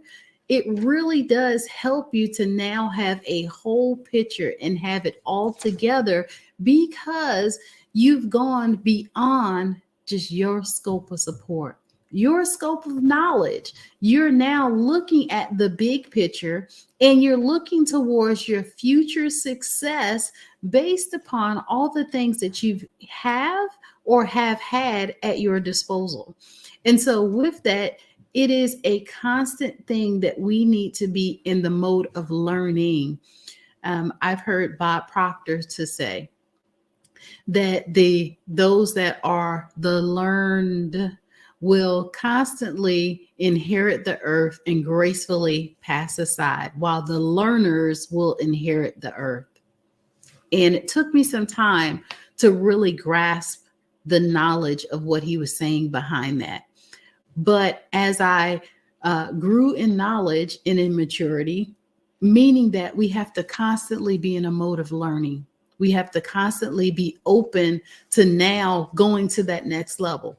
Whether we know it or not, business is going to continue to be business and go on. But also the demand for the business that you do grows, and it's going to continue to grow in increasing ways, meaning that consumers are out there and they are looking for what it is that you have to offer. And because of that, you need to always be positioned to be able to now handle the business, right? So if we'll say, if you make homemade products, you make soaps and body washes and stuff like that, right? That usually sometimes requires you to be in the lab, right? You to be in the kitchen and you to be working through some of that. So with that, you want to make sure that you are properly positioned to be able to handle potential growth. I was looking at a show yesterday, and it was talking about two ladies that went and pitched their business to one of the larger corporations, and the corporation said no. They did not stop from continuing to make their body butters and their lipsticks and all of that kind of stuff. And now they have a $10 million valuation on their business. What happens if you continue to put in the work and you continue to do the personal development, and you now build yourself up to build the business up? You surround yourself with those that know just a little bit more about business and you allow them to have a seat at the table when you're having the discussions on business growth. What could that potentially do to your business? Better yet, what's your business valuation? Do you know what that is? Do you know the numbers? The successful people always know their numbers. They always position themselves to know. We'll say, what is your cost per customer, for example? If you don't know that, there's some work to do, right? I always say that we have opportunities to build on our business and make it a little bit better and a little bit better, right? You don't necessarily have to conquer the mountain all at once, right? Whatever you find that is a challenge in your business, you want to take the opportunity to take those challenges head on. You cannot turn a blind eye to a problem in your business and feel like it's going to go away, because it won't. It doesn't. And potentially the problem or the challenge could get bigger. And so what I'm saying is that especially now, we're at the end of the year, getting ready to go into the next year. So you want to make sure that you set yourself up for success by having a successful year. In my business, we're already projected out through third quarter of next year already, meaning that I have conferences that I'm speaking at. I have all my travel agenda down pat. I have things in place that we're going to do with the business and the different business models, and we're already have implemented. If you are sitting and waiting on trying to implement stuff now, then you're kind of already behind the curve, right? You, for first quarter 2024, should be and have been accomplished second quarter 2023. Right? Like you sometimes have to put a little space in between there. So now that you can plan properly. And it's the same way with our own personal finances, right? People talk about emergency funds and different things like that. Well, those are real things. Those are real things that we have to take into consideration when we're talking about being successful. And in order to be successful and maintain your successful rate, is that you have to be proactive and not reactive. There's so many people that I talk to that are reactive instead of proactive.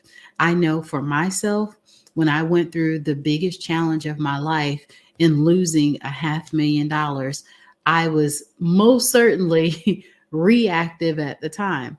But it taught me so many valuable tools about being proactive, right? Meaning that I have things in place that helps to now fortify challenges and alleviate sometimes the losses that comes along with that.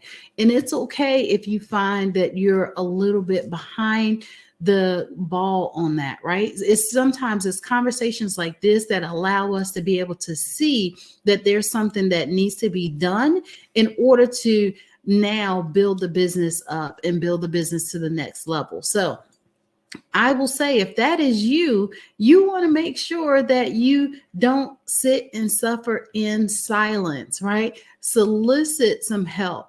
Hire a team if necessary that can help you to get to the place of where it is that you're trying to get to. Because I did say that you're the best version of you by yourself. And with that, now having a team or some people that can help you, that is what's going to be able to give you that edge potentially that you needed in your business that can help you to skyrocket your success, skyrocket your numbers as well. I can only tell you that we'll use Amazon, for example. The amount of success that they have achieved came from a simple idea. And doing the research on them, that they started off as a company that was selling and distributing books.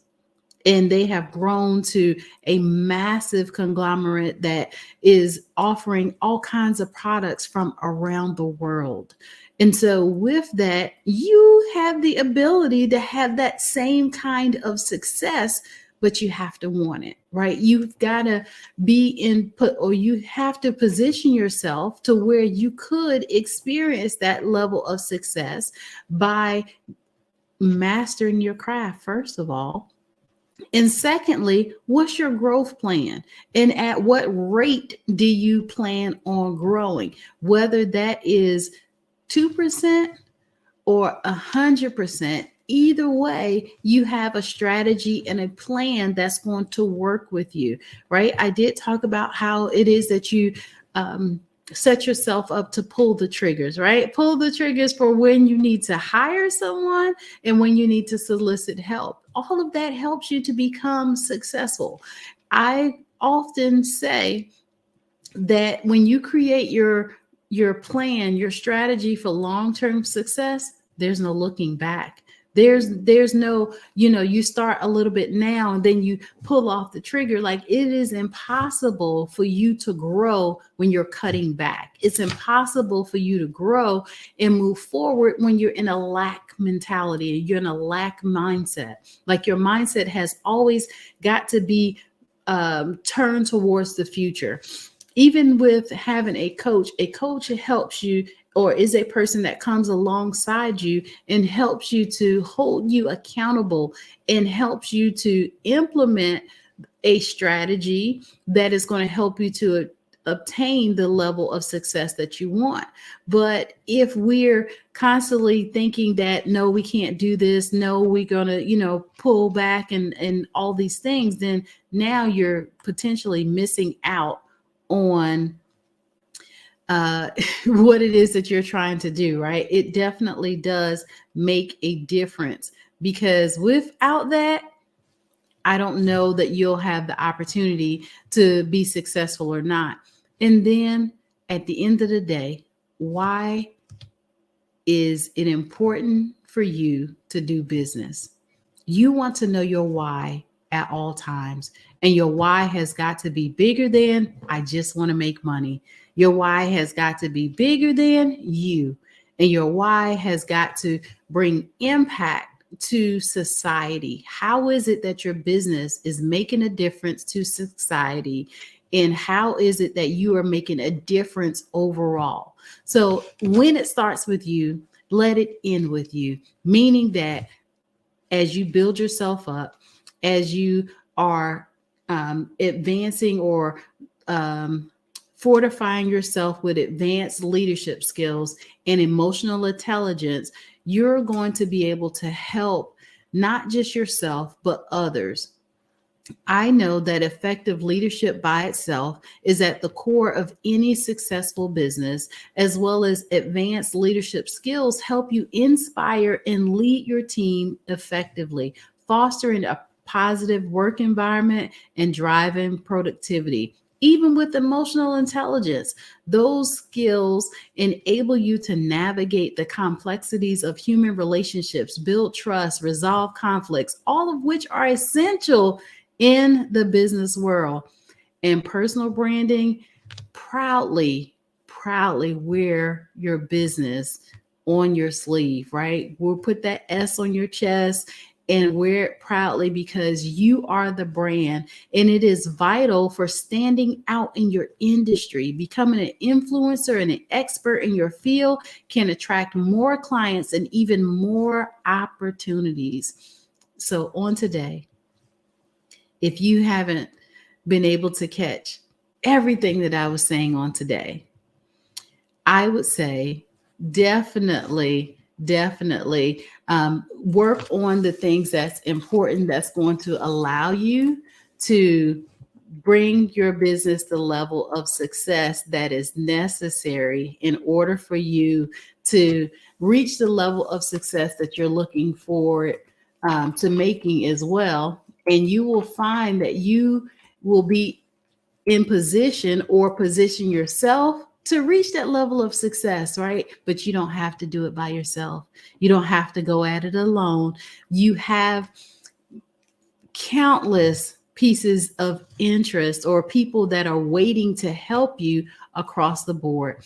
We specialize in being able to take that concept that you have, that idea, and helping you to build on it, but not just build on that one concept, but we have mastered the opportunity to diversify your portfolio based upon that one idea. So you want to make sure that you are the master in your industry and that you are working towards having a successful foundation, not just for today, but for the future. So I'm encouraged to say that business is at your disposal and you can be successful in it. Dr. Russell, phenomenal.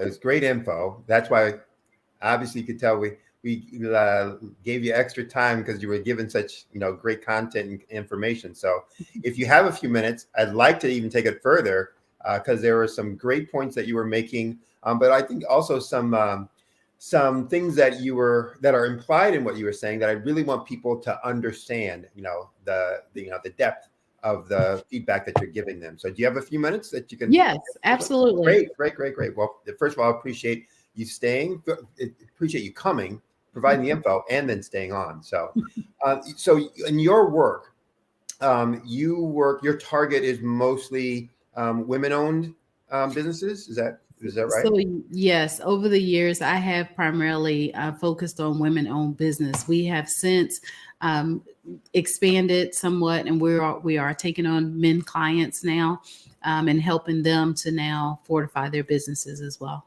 Okay. So talk about in the work that you do, maybe the common things that you see that folks struggle with, and let's segregate it. First, let's talk about startups. You know, the common mistake, common problems, the common deficiencies that you see with people when they're starting up their businesses. Okay. So with business startups, the most common thing I see is structure, meaning that the way that the business is set up to begin with, right? Like a lot of times we don't invest in having somebody to tell us if we should have a LLC, a C Corp, a S Corp, and the different type of business things that we qualify for, meaning that we should make sure that, you know, we have our business registered with the state. We should make sure that we have our EIN number. We should make sure that we even take it a step further and do our DUNS number and different things like that, that we should have a professional address and not using our home address. We should make sure that we have a business phone number, a business website. Like all of these things are hugely important when it comes to a startup company, but those are also sometimes some of the things that we negate when we are doing business from our kitchen table, right? So we're just usually trying to, you know, make a few extra dollars, but we don't think about the implications or the things that we are wasting money on, right? Like all the tax breaks that we get from having a business, we miss out on that. And sometimes it's just because we're unlearned in that regard. You know, it's funny you mentioned that. So I work in a similar market, you know, in business growth and improvement. And the time that people will spend on their company name or their brand colors rather than some of these fundamental things. And as you said, you know, when you're a small business and a new business, you have no name or credibility. Yes. And so simple things that make you stand out as not credible, not having a website, not having a business address, having your phone number be somebody answering on the voicemail saying, "Hey, what's up? How you doing? Leave me a bit." All those kinds of things make people just go, turn it right off. So Right. I'm sure you've experienced some of the same kinds of stuff. Yes, I have. And quite often I see Gmail, Yahoo, and all of those different emails as opposed to a professional email. Like little things sometimes will discredit a business from being credible.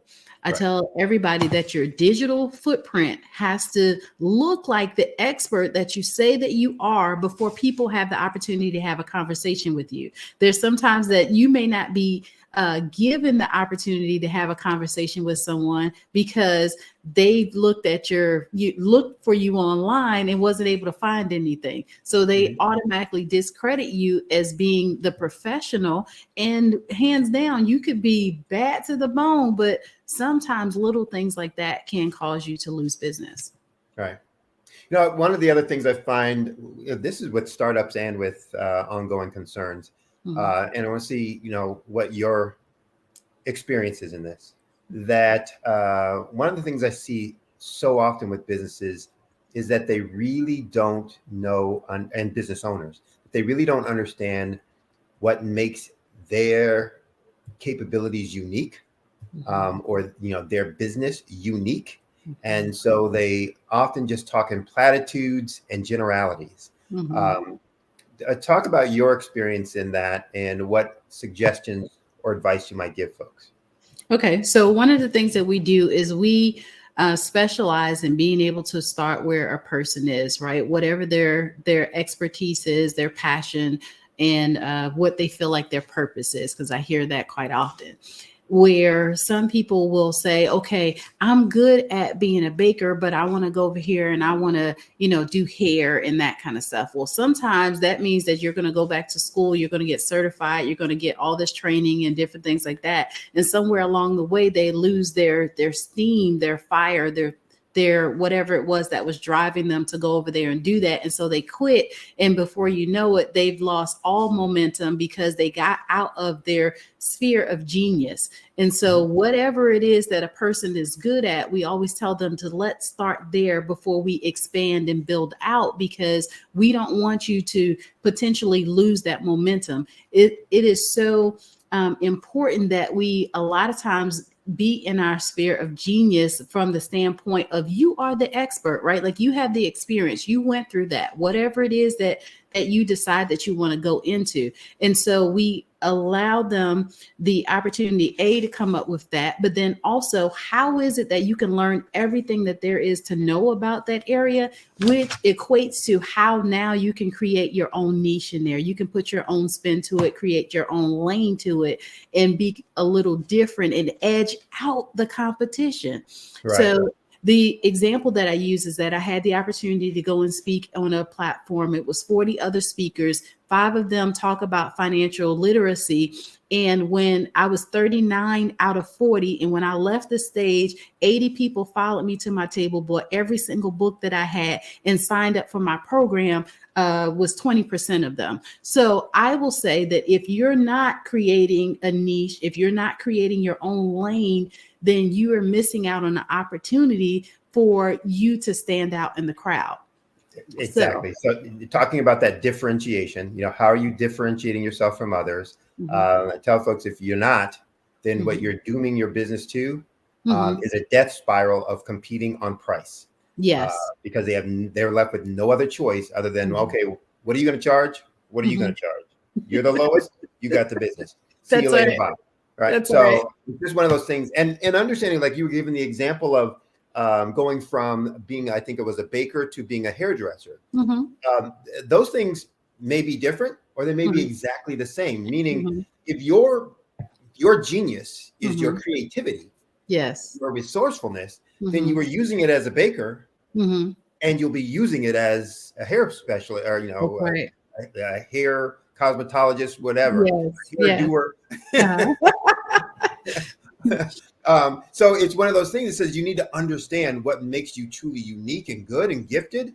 Yes. And then use that every place that you can, but also communicate that to folks. Here's what makes me unique, why you should come to me, and why I will be the one who can resolve this issue that you have if you're looking for unique, creative hairdos. If you're looking for the same old, I can do that, but that ain't my thing. That's not where my there is somebody who's probably better at that. But if you're looking for a creative, you got a special event, you got a et cetera, et cetera. Now I've created a niche for myself where I dominate. I'm the person. I'm the one who can make that happen. And people miss out on that, a lot. So talk a little bit about for ongoing businesses, those folks who've been out in business, maybe they've stagnated, reached some plateau. Maybe they're struggling to figure out how to, break out of the box, talk about the biggest issue or mistake that you see with them and dealing with them from your consulting work. Yeah, just not continuing to implement innovation in their business. So a lot of times when we've reached a level of success, it's almost like you want to put it on autopilot, press the button and just let it go. Like, no, we've constantly have to be looking for ways to edge out the competition, first of all, but then also be in on the latest things that's happening in business. We'll use artificial intelligence, for example. AI came on the market and it literally changed the game. At one point, I served as a global business intelligence analyst, which meant that I did numbers for a company from around the world. So I was really good at programming the system that I used and translations and different things like that. With that being said, AI has basically come in and it could do 10 times the work that I could do based upon how you program it. And so with business today, if a business is not open to change or open to sometimes implementing new ideas or new processes, then they're putting themselves behind the curve and missing out on opportunities. AI basically has now changed the game just a little bit, where it's doing the work of 2 to 3 people in a short amount of time. So some businesses could simply use those resources from AI, right? And be able to get twice the amount of work done. But there's also other industries that are impacted with that. And I always tell people that what's happening now today that could potentially impact your business in such a way to where you could have a loss of revenue, or it could help you to increase your productivity in your business to where you can take your business to the next level. So generally it's kind of having a conversation. If a business has become stagnant in a particular area, sometimes that is the indicator to bring in an expert to now let's sit down, let's do an assessment, let's see what's going on, and then proactively put some things in place that could help the business to continue a pattern of growth. Right. I always tell folks, and especially my clients, you don't always have to know the right answer. Mm-hmm. But you have to have a process that Mm-hmm. always asks the right questions. That's Because right. if you're always asking the right questions and have a process for always asking the right questions, Mm-hmm. the answers will tell you what you do next. Right. And what questions even to ask next, and therefore what to do next, et cetera, et cetera. Right. And, so we need to create those kind of structures and processes for that. Mm-hmm. Talk a little bit, for minority-owned businesses, we often, for small minority-owned businesces, we often think, as you were saying about, formation structure, Mm-hmm. that, structure and systems and processes, we don't need that right now. We'll get to it later. Example, financials, Mm-hmm. that we often don't create and keep the financial reports that we need to have to manage our business. And you said something earlier that I support wholeheartedly. If you want to grow your business, you got to know your business, and to know your business, you got to know your numbers. Right. So talk about, some of the things, some of the problems that you've seen in, managing your clients and working with your clients that comes from not being abreast of what, their actual performance is, and what opportunities their business is presenting to them. Yeah, I've seen a large percentage of small businesses not know their numbers. They feel like because they balanced the checkbook, then that's it. But also, right, exactly. And they want to get a pat on the back for that. But no, it's about a little bit more than that. How is it now that we can allocate the money that we're bringing in to marketing, to sometimes allowing ourselves to hire additional people to invest back in new products and services so that we can continue a path of growth. So sometimes the allocation of money across the board is not correct. Like it's like we're making money. I can afford to pay myself now and pay the two people I got working for me. So I'm good, but no, it's a little bit more than that. And building out your long-term future and diversifying your portfolio so you don't have all your eggs in one basket, and how it is that you can set yourself up for the potential growth that you're trying to achieve in long-term success. So knowing your numbers is the number one thing that I see a lot of businesses fail from, because they don't have a future plan in place and they don't take into consideration inflation, right? Like inflation is a real thing. And so it sometimes costs a little bit more to do business, to be in business. So knowing the numbers is key. I was talking to a client recently because they were also they were pushing back on, well, why do I need my financial report? Why do I need a P&L? I'm just small, and so I started talking to them about, look, at some point when you're growing, you're going to want some funding. Yeah. And what do you think a funder is going to ask you for? Right. What's your last 2 years financial performance and report? What are you going to use this money for? How do I know this is going to be a payback? I said, this is what your financial reports will do. It will provide you that info. It'll provide you that insight as to, here's what's been working.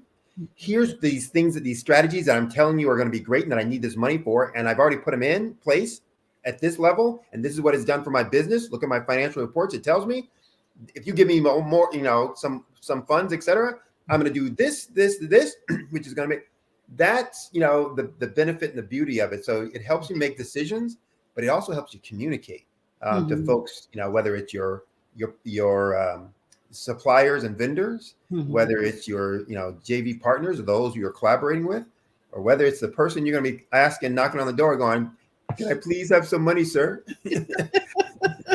Exactly. Help you out in that. So. Exactly.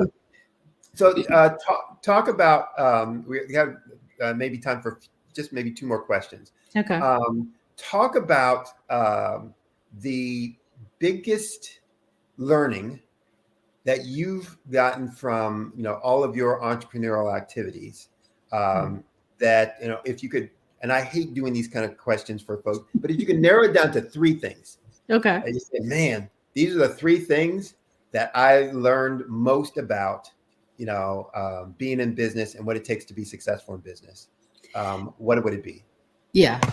We talked just a little bit about mastering your craft.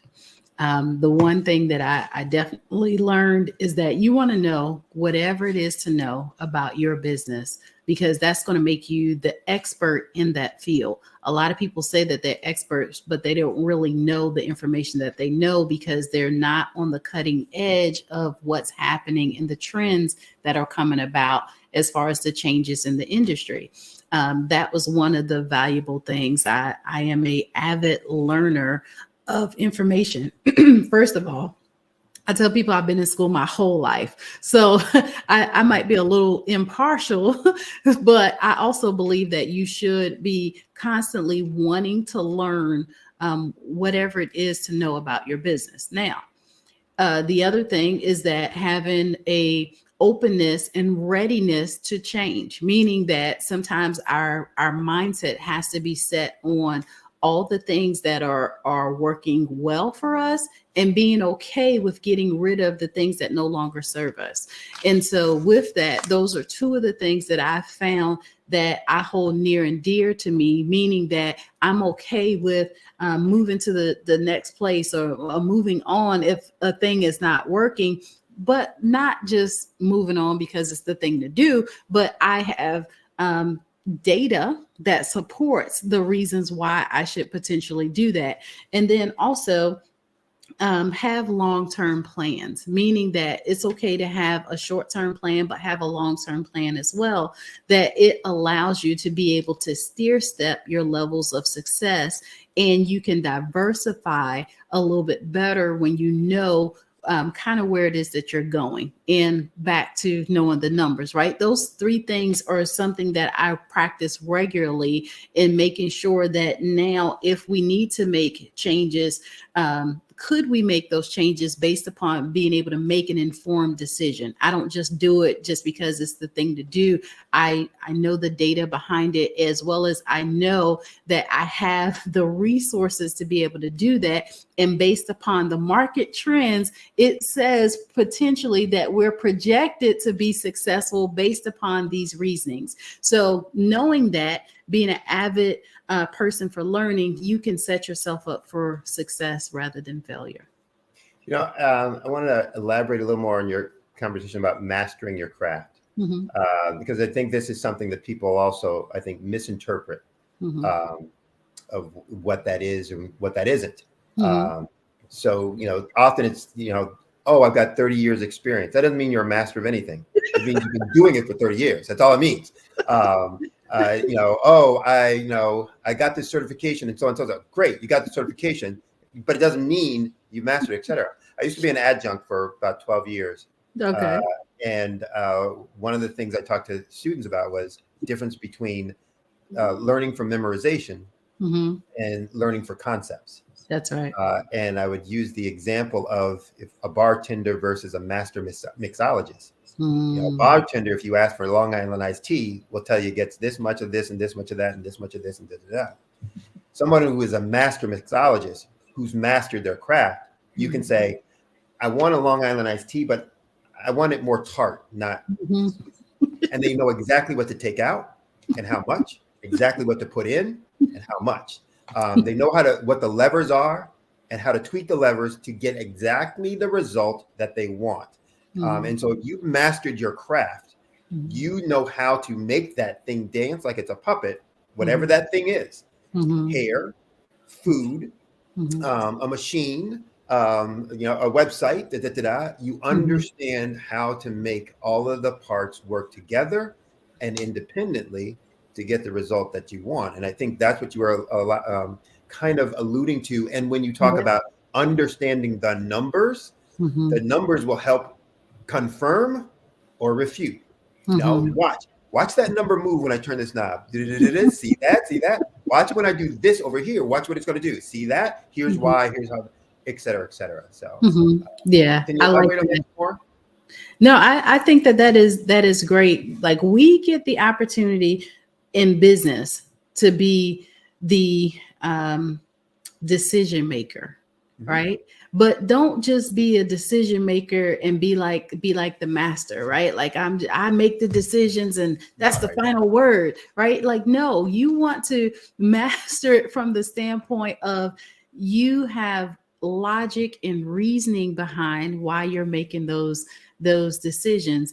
You mentioned being an adjunct professor. I am an adjunct for teaching Christian life coaching. So with that, that's why I take on sometimes some of the aspects of what is it that you're good with doing now here today, and how we can now diversify that and make you potentially wildly successful. So with that, I also feel like that with your example that you gave as far as being a bartender versus a mixologist, there's a distinct difference. And that's how you get to edge out the competition, because you're not just putting some stuff together and say, oh, this is how it's supposed to be. No, you learn how you can turn it up just a little bit and make it just like how you want it. That's where I quite often say that customer service, having great relationships with others, is what sometimes can help you to edge out your competition, because now you make it exactly like how they want it versus how it is supposed to be done based upon tradition. Now let's take tradition out of it. You master your craft and you know exactly what it is that your client base wants.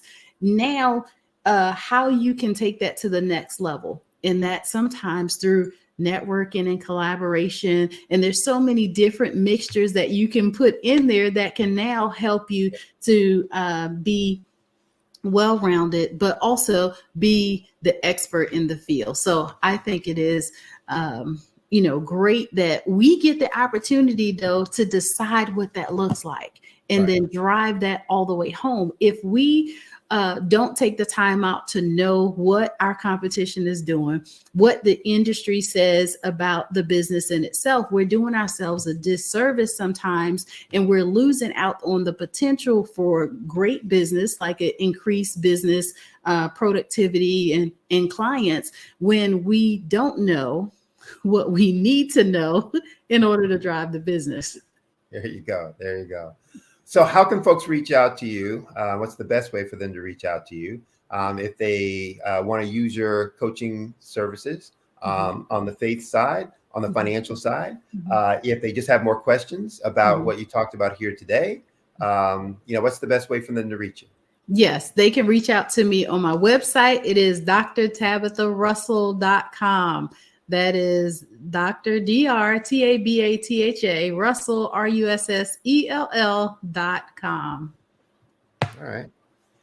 And a wealth of knowledge and information. Thank you so much for your time and for your extra time. So going into overtime with us to be able to share. But I thought it was really great for people to hear some additional details of what you were explaining, what you were talking about, and how it works, and for them to have the ability to make impact, et cetera. So thank you very much. Look forward to seeing you the next time. But until then, genius is common.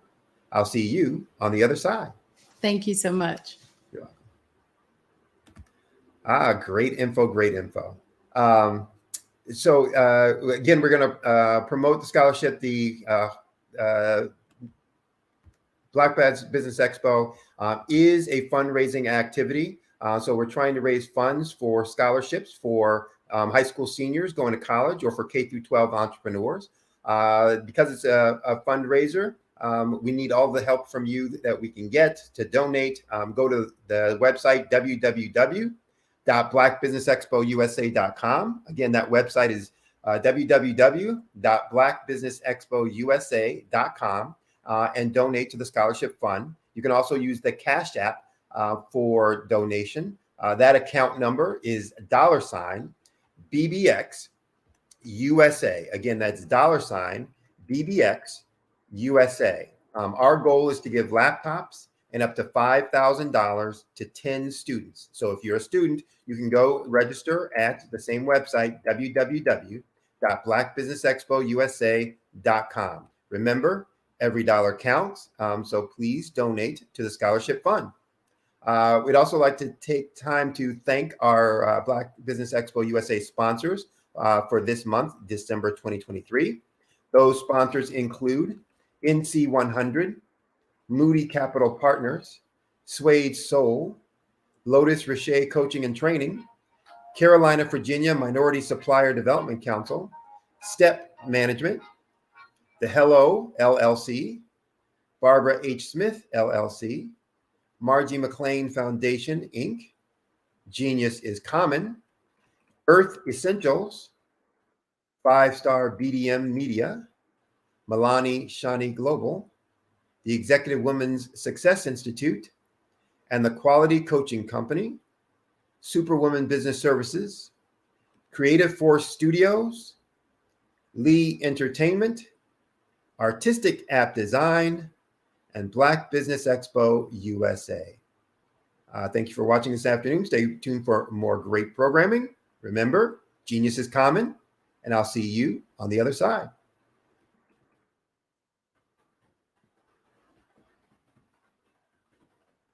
I'm Ramon Gray, founder of Smart Hustle Magazine and smallbiztechnology.com.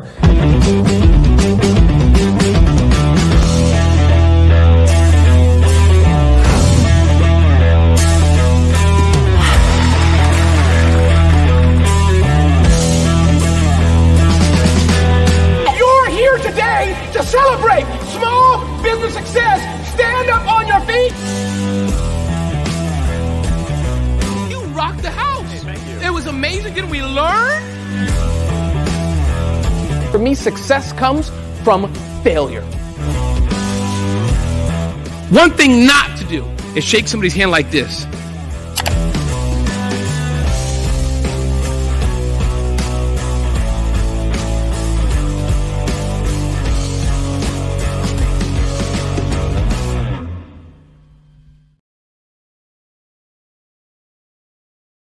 Over the past few years, we've seen the growth of existing and new initiatives focused on financial inclusion, building global networks, and reducing the wealth gap in response to the idea there's not enough seats at the table. Whether their outcomes are to increase the representation of Black executives on corporate boards, ensure an inclusive global economy, or to create new U.S. African commercial pathways, the strategies are often carried out by separate programs. The question is, should they be? With the continent of Africa being home to more than half of the world's fastest growing economies, the youngest workforce, over 400 companies generating more than $1 billion annually, 700 generating more than $500 million annually that are poised for growth, and being the destination of nearly $5 billion in venture capital in 2021. Diversifying U.S. and Africa commercial engagement by building bridges between African businesses and their U.S. diaspora should begin being seen as mutually beneficial. From helping to reduce Africa's enormous capital gap to catalyzing two-way trade opportunities, the COVID-19 global pandemic hopefully has taught us that global challenges and opportunities are more interconnected than we thought. During the pandemic, African companies like Unicorn Flutterwave, insurance provider Reliance Health, ride-hailing app Yasir, and 54Gene, the continent's first bank of DNA on people of African descent, proved that when African companies have access to networks, capital, and information, they grow big, grow fast, and create solutions that are valuable to the world. This is why Be Direct was created. We are the first U.S.-based but African-centric board preparedness and board search company designed to connect U.S. Black talent and corporations to African businesses. Unique and fundamental to Be Direct's success is our process of helping board candidates adapt their experience and networks to an African context before they're connected to high-growth companies that are looking to locally and globally scale.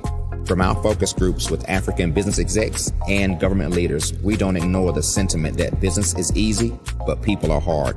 Having a pool of board candidates with hard-to-access networks and extensive experience across the business life cycle, including successfully raising capital, is table stakes for an initiative like this. So yes, we have that. But corporate or entrepreneurial success in the U.S. does not guarantee success in Africa. Developed alongside industry partners on the continent, our training program, Be Direct Prep, is designed to transpose their experience to create cultural comfort, understanding, and a commitment to helping businesses in Africa scale. Our board governance sessions are African continental and country specific, integrated with cultural awareness and dexterity training, masterclasses led by African industry execs, and mentoring and coaching from African continental-based facilitators. But even more unique to Be Direct Prep, we cap off our training program with an immersion trip to help candidates that have not been to Africa before see and feel Africa's complexity and opportunity from African soil. We all know traditional network-based board placement has historically left a lot of us out of ever really being in the paid board pipeline. Our strategy supports the work of many great organizations that are successfully filling seats at U.S. board tables by creating more tables for those that are still left on the sideline. It's time to start seeing the role and value of U.S. Black talent and businesses on the continent of Africa differently. Old perceptions and habits limit economic inclusion. Let's transition Black talent and the African businesses they will support from the periphery of the global economy to its core. Living in a global lockdown, we all know now how fast local and global economies can change, and see the value of having businesses that hire, strengthen local value chains, and even grow globally. Status quo in any form holds back progress. We must democratize U.S.-Africa commercial engagement by socially and economically connecting cultures that have long been disconnected. It's time for Africa's U.S. diaspora to redefine their global value by helping African businesses scale continentally and globally.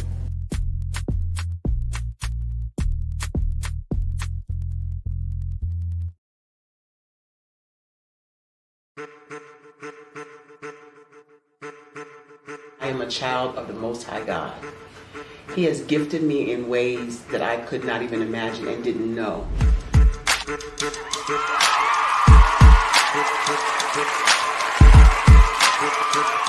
There was a time when I didn't know who I was. I listened to other people tell me who I should be, what I should do. I listened to people telling me that I should be a boutique owner, that I should be a construction manager, that I should be a laborer. Have you ever felt like you should do something else, be something else, go somewhere else, be wherever you wanted to be, and you felt like you were in a box? Anybody in the room? And you couldn't get out? Anybody in the room? And you kept trying to go and you couldn't get out? Anybody in the room? But let me tell you, you need to rock the box. Rock the box.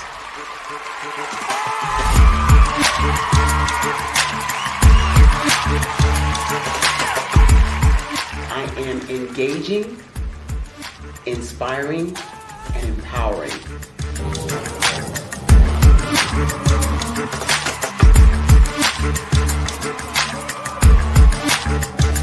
I would give you everything I know. Just by touching you, if I could, by osmosis, give you every single thing I've learned, I've gone through, I know I would. We know that's not possible, but as it is possible, I love to share information with people. Some of you out there, people have told you that you can't be, you can't have, you can't do. But I will tell you, like Kinston said, you can, you must, and you will. If it's to be, it's going to be me. You got to say it. If it's to be, it's going to be. If it's to be, it's going to be. If it's to be, it's going to be.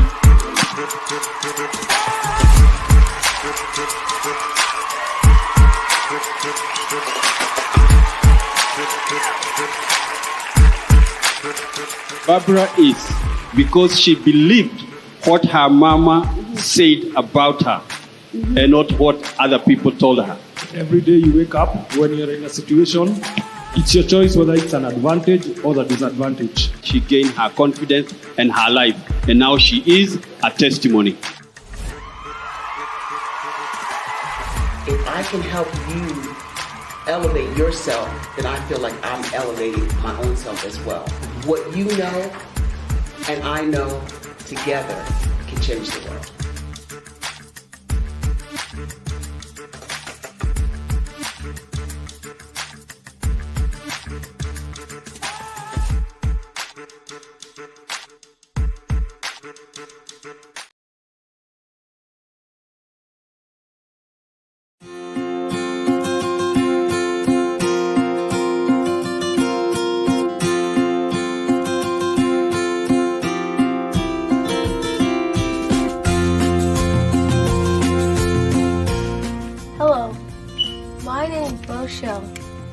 I am 11 years old, and my genius is entrepreneurship, and my genius is comedy.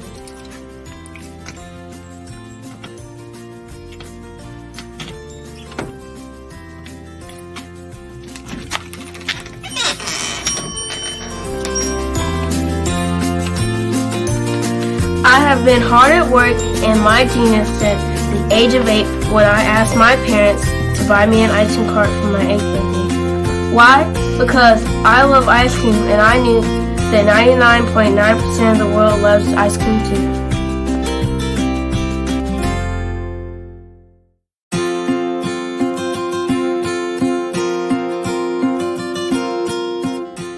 I started my business because I wanted to make my own money, give to my school's missionary, help my family, and buy my own toys.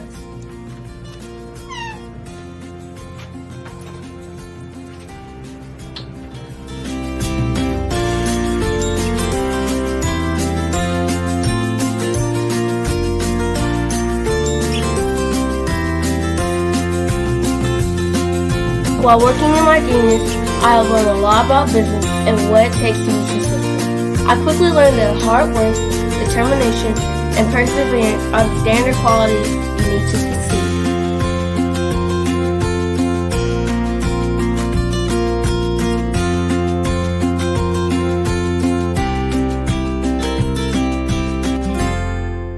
However, in my 4 years as a business owner, I have learned things that you can't learn from a book, like the true meaning of customer service. Great customer service is how you sincerely say thank you to each person who spends their money with you.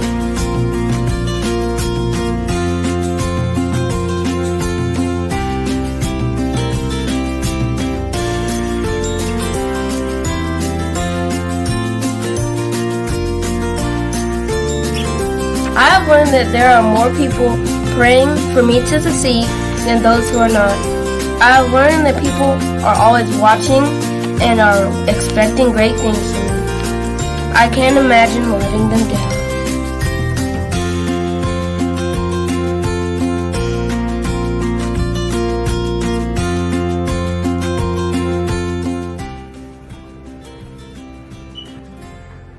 I have learned that I must lift as I rise, and that I must be my brother's keeper.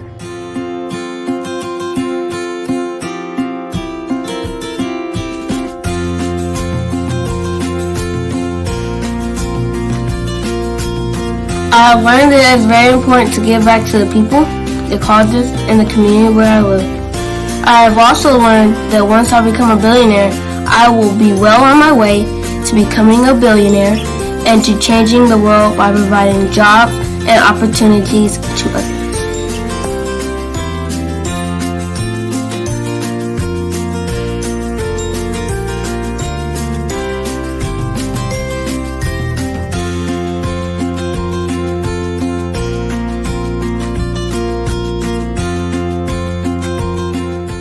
I'm Boshell, the little ice cream dude, and my genius is coming.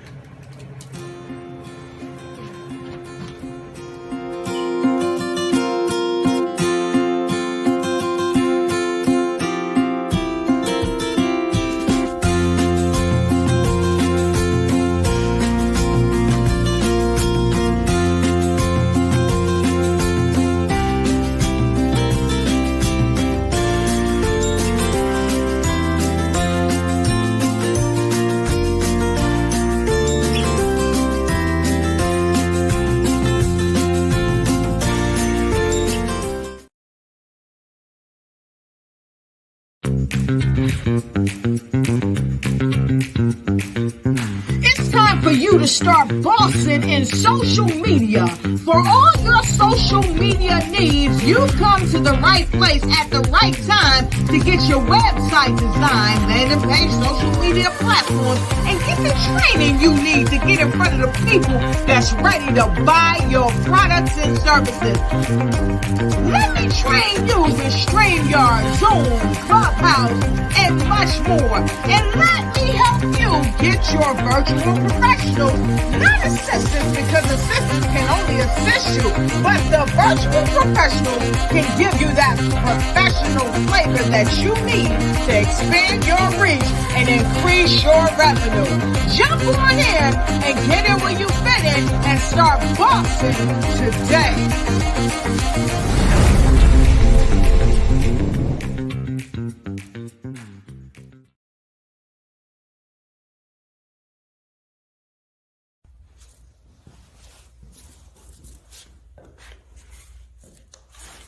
How you doing?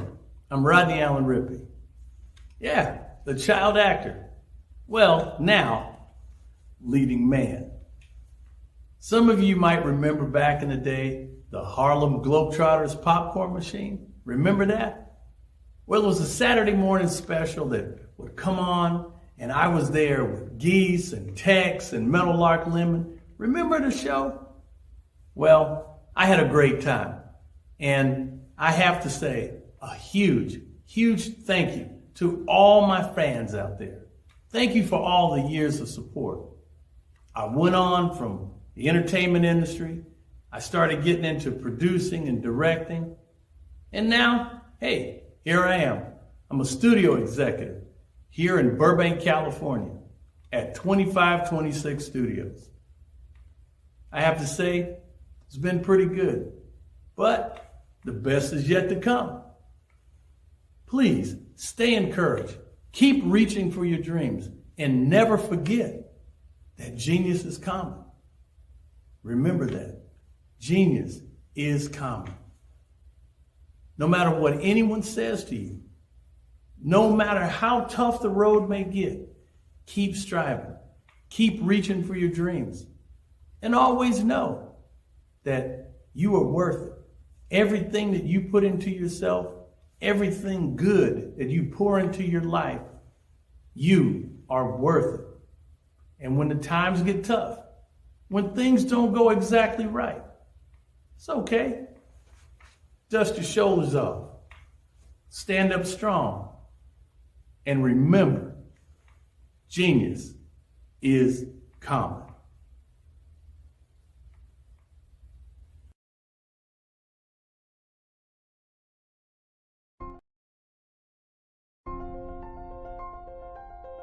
What if you could build your own city? A place where every child can find nurturing people to help them achieve their full potential. A place where every adult can access job training support. Where health education is abundant. Where social justice ruled the land. A place without limitations. Welcome. You have arrived at STEM City USA. It is what every city should be. A safe and trusted community where you find people and resources to help you become everything you are and beyond. STEM City is unlike anything you have ever experienced. It is a digital twin of the world around you, only better. STEM City is about energy and soul renewal. It is more than a digital world. You can almost feel the power of live cultural events, music, and theater. STEM City promises a better future for children with caring mentors and hands-on activities with dedicated tutors to support our youth. STEM City is your passport to a healthy lifestyle with weekly events addressing our community's many issues. STEM City is your financial well-being with helpful information on wealth management, career advancement, job training, and so much more. STEM City is the community you deserve. It is the city where your dreams can come true. STEM City USA, a place in the sky that is accessible to all who reach for the stars.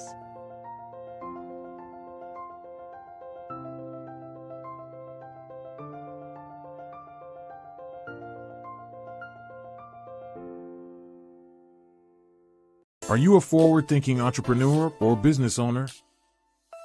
The world is changing faster than ever, and it's time to pivot and adapt to the future. Hello LLC is here to help you do just that. Hello stands for helping enterprises leverage leading-edge optimizations. Our innovative solutions can streamline operations, reduce overhead costs, and give you a competitive edge in a market projected to reach $5 trillion by 2030. By pivoting to the metaverse, businesses can tap into a rapidly growing market that is projected to be a significant part of daily life for 25% of Americans by 2026. As a full digital metaverse agency, the Hello LLC can help you create custom solutions to streamline operations, increase productivity, reduce costs, and drive brand recognition. Why should you pivot to the metaverse with the Hello LLC? By leveraging cutting-edge technology, you can provide immersive experiences for your customers, expand your global reach, and unlock new revenue streams. Contact us today to make the pivot.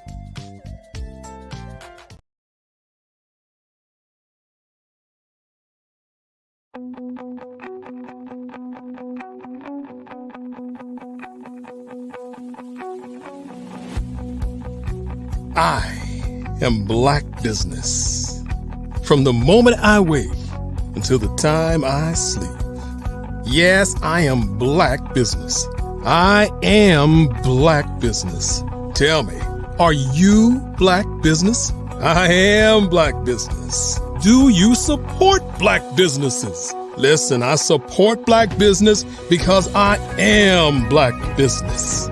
Black Business Expo, one of the largest business showcases in the history of Black business in the world. The world! Sign up today at www.blackbusinessexpousa.com or call 919-308-9090. I am Black Business.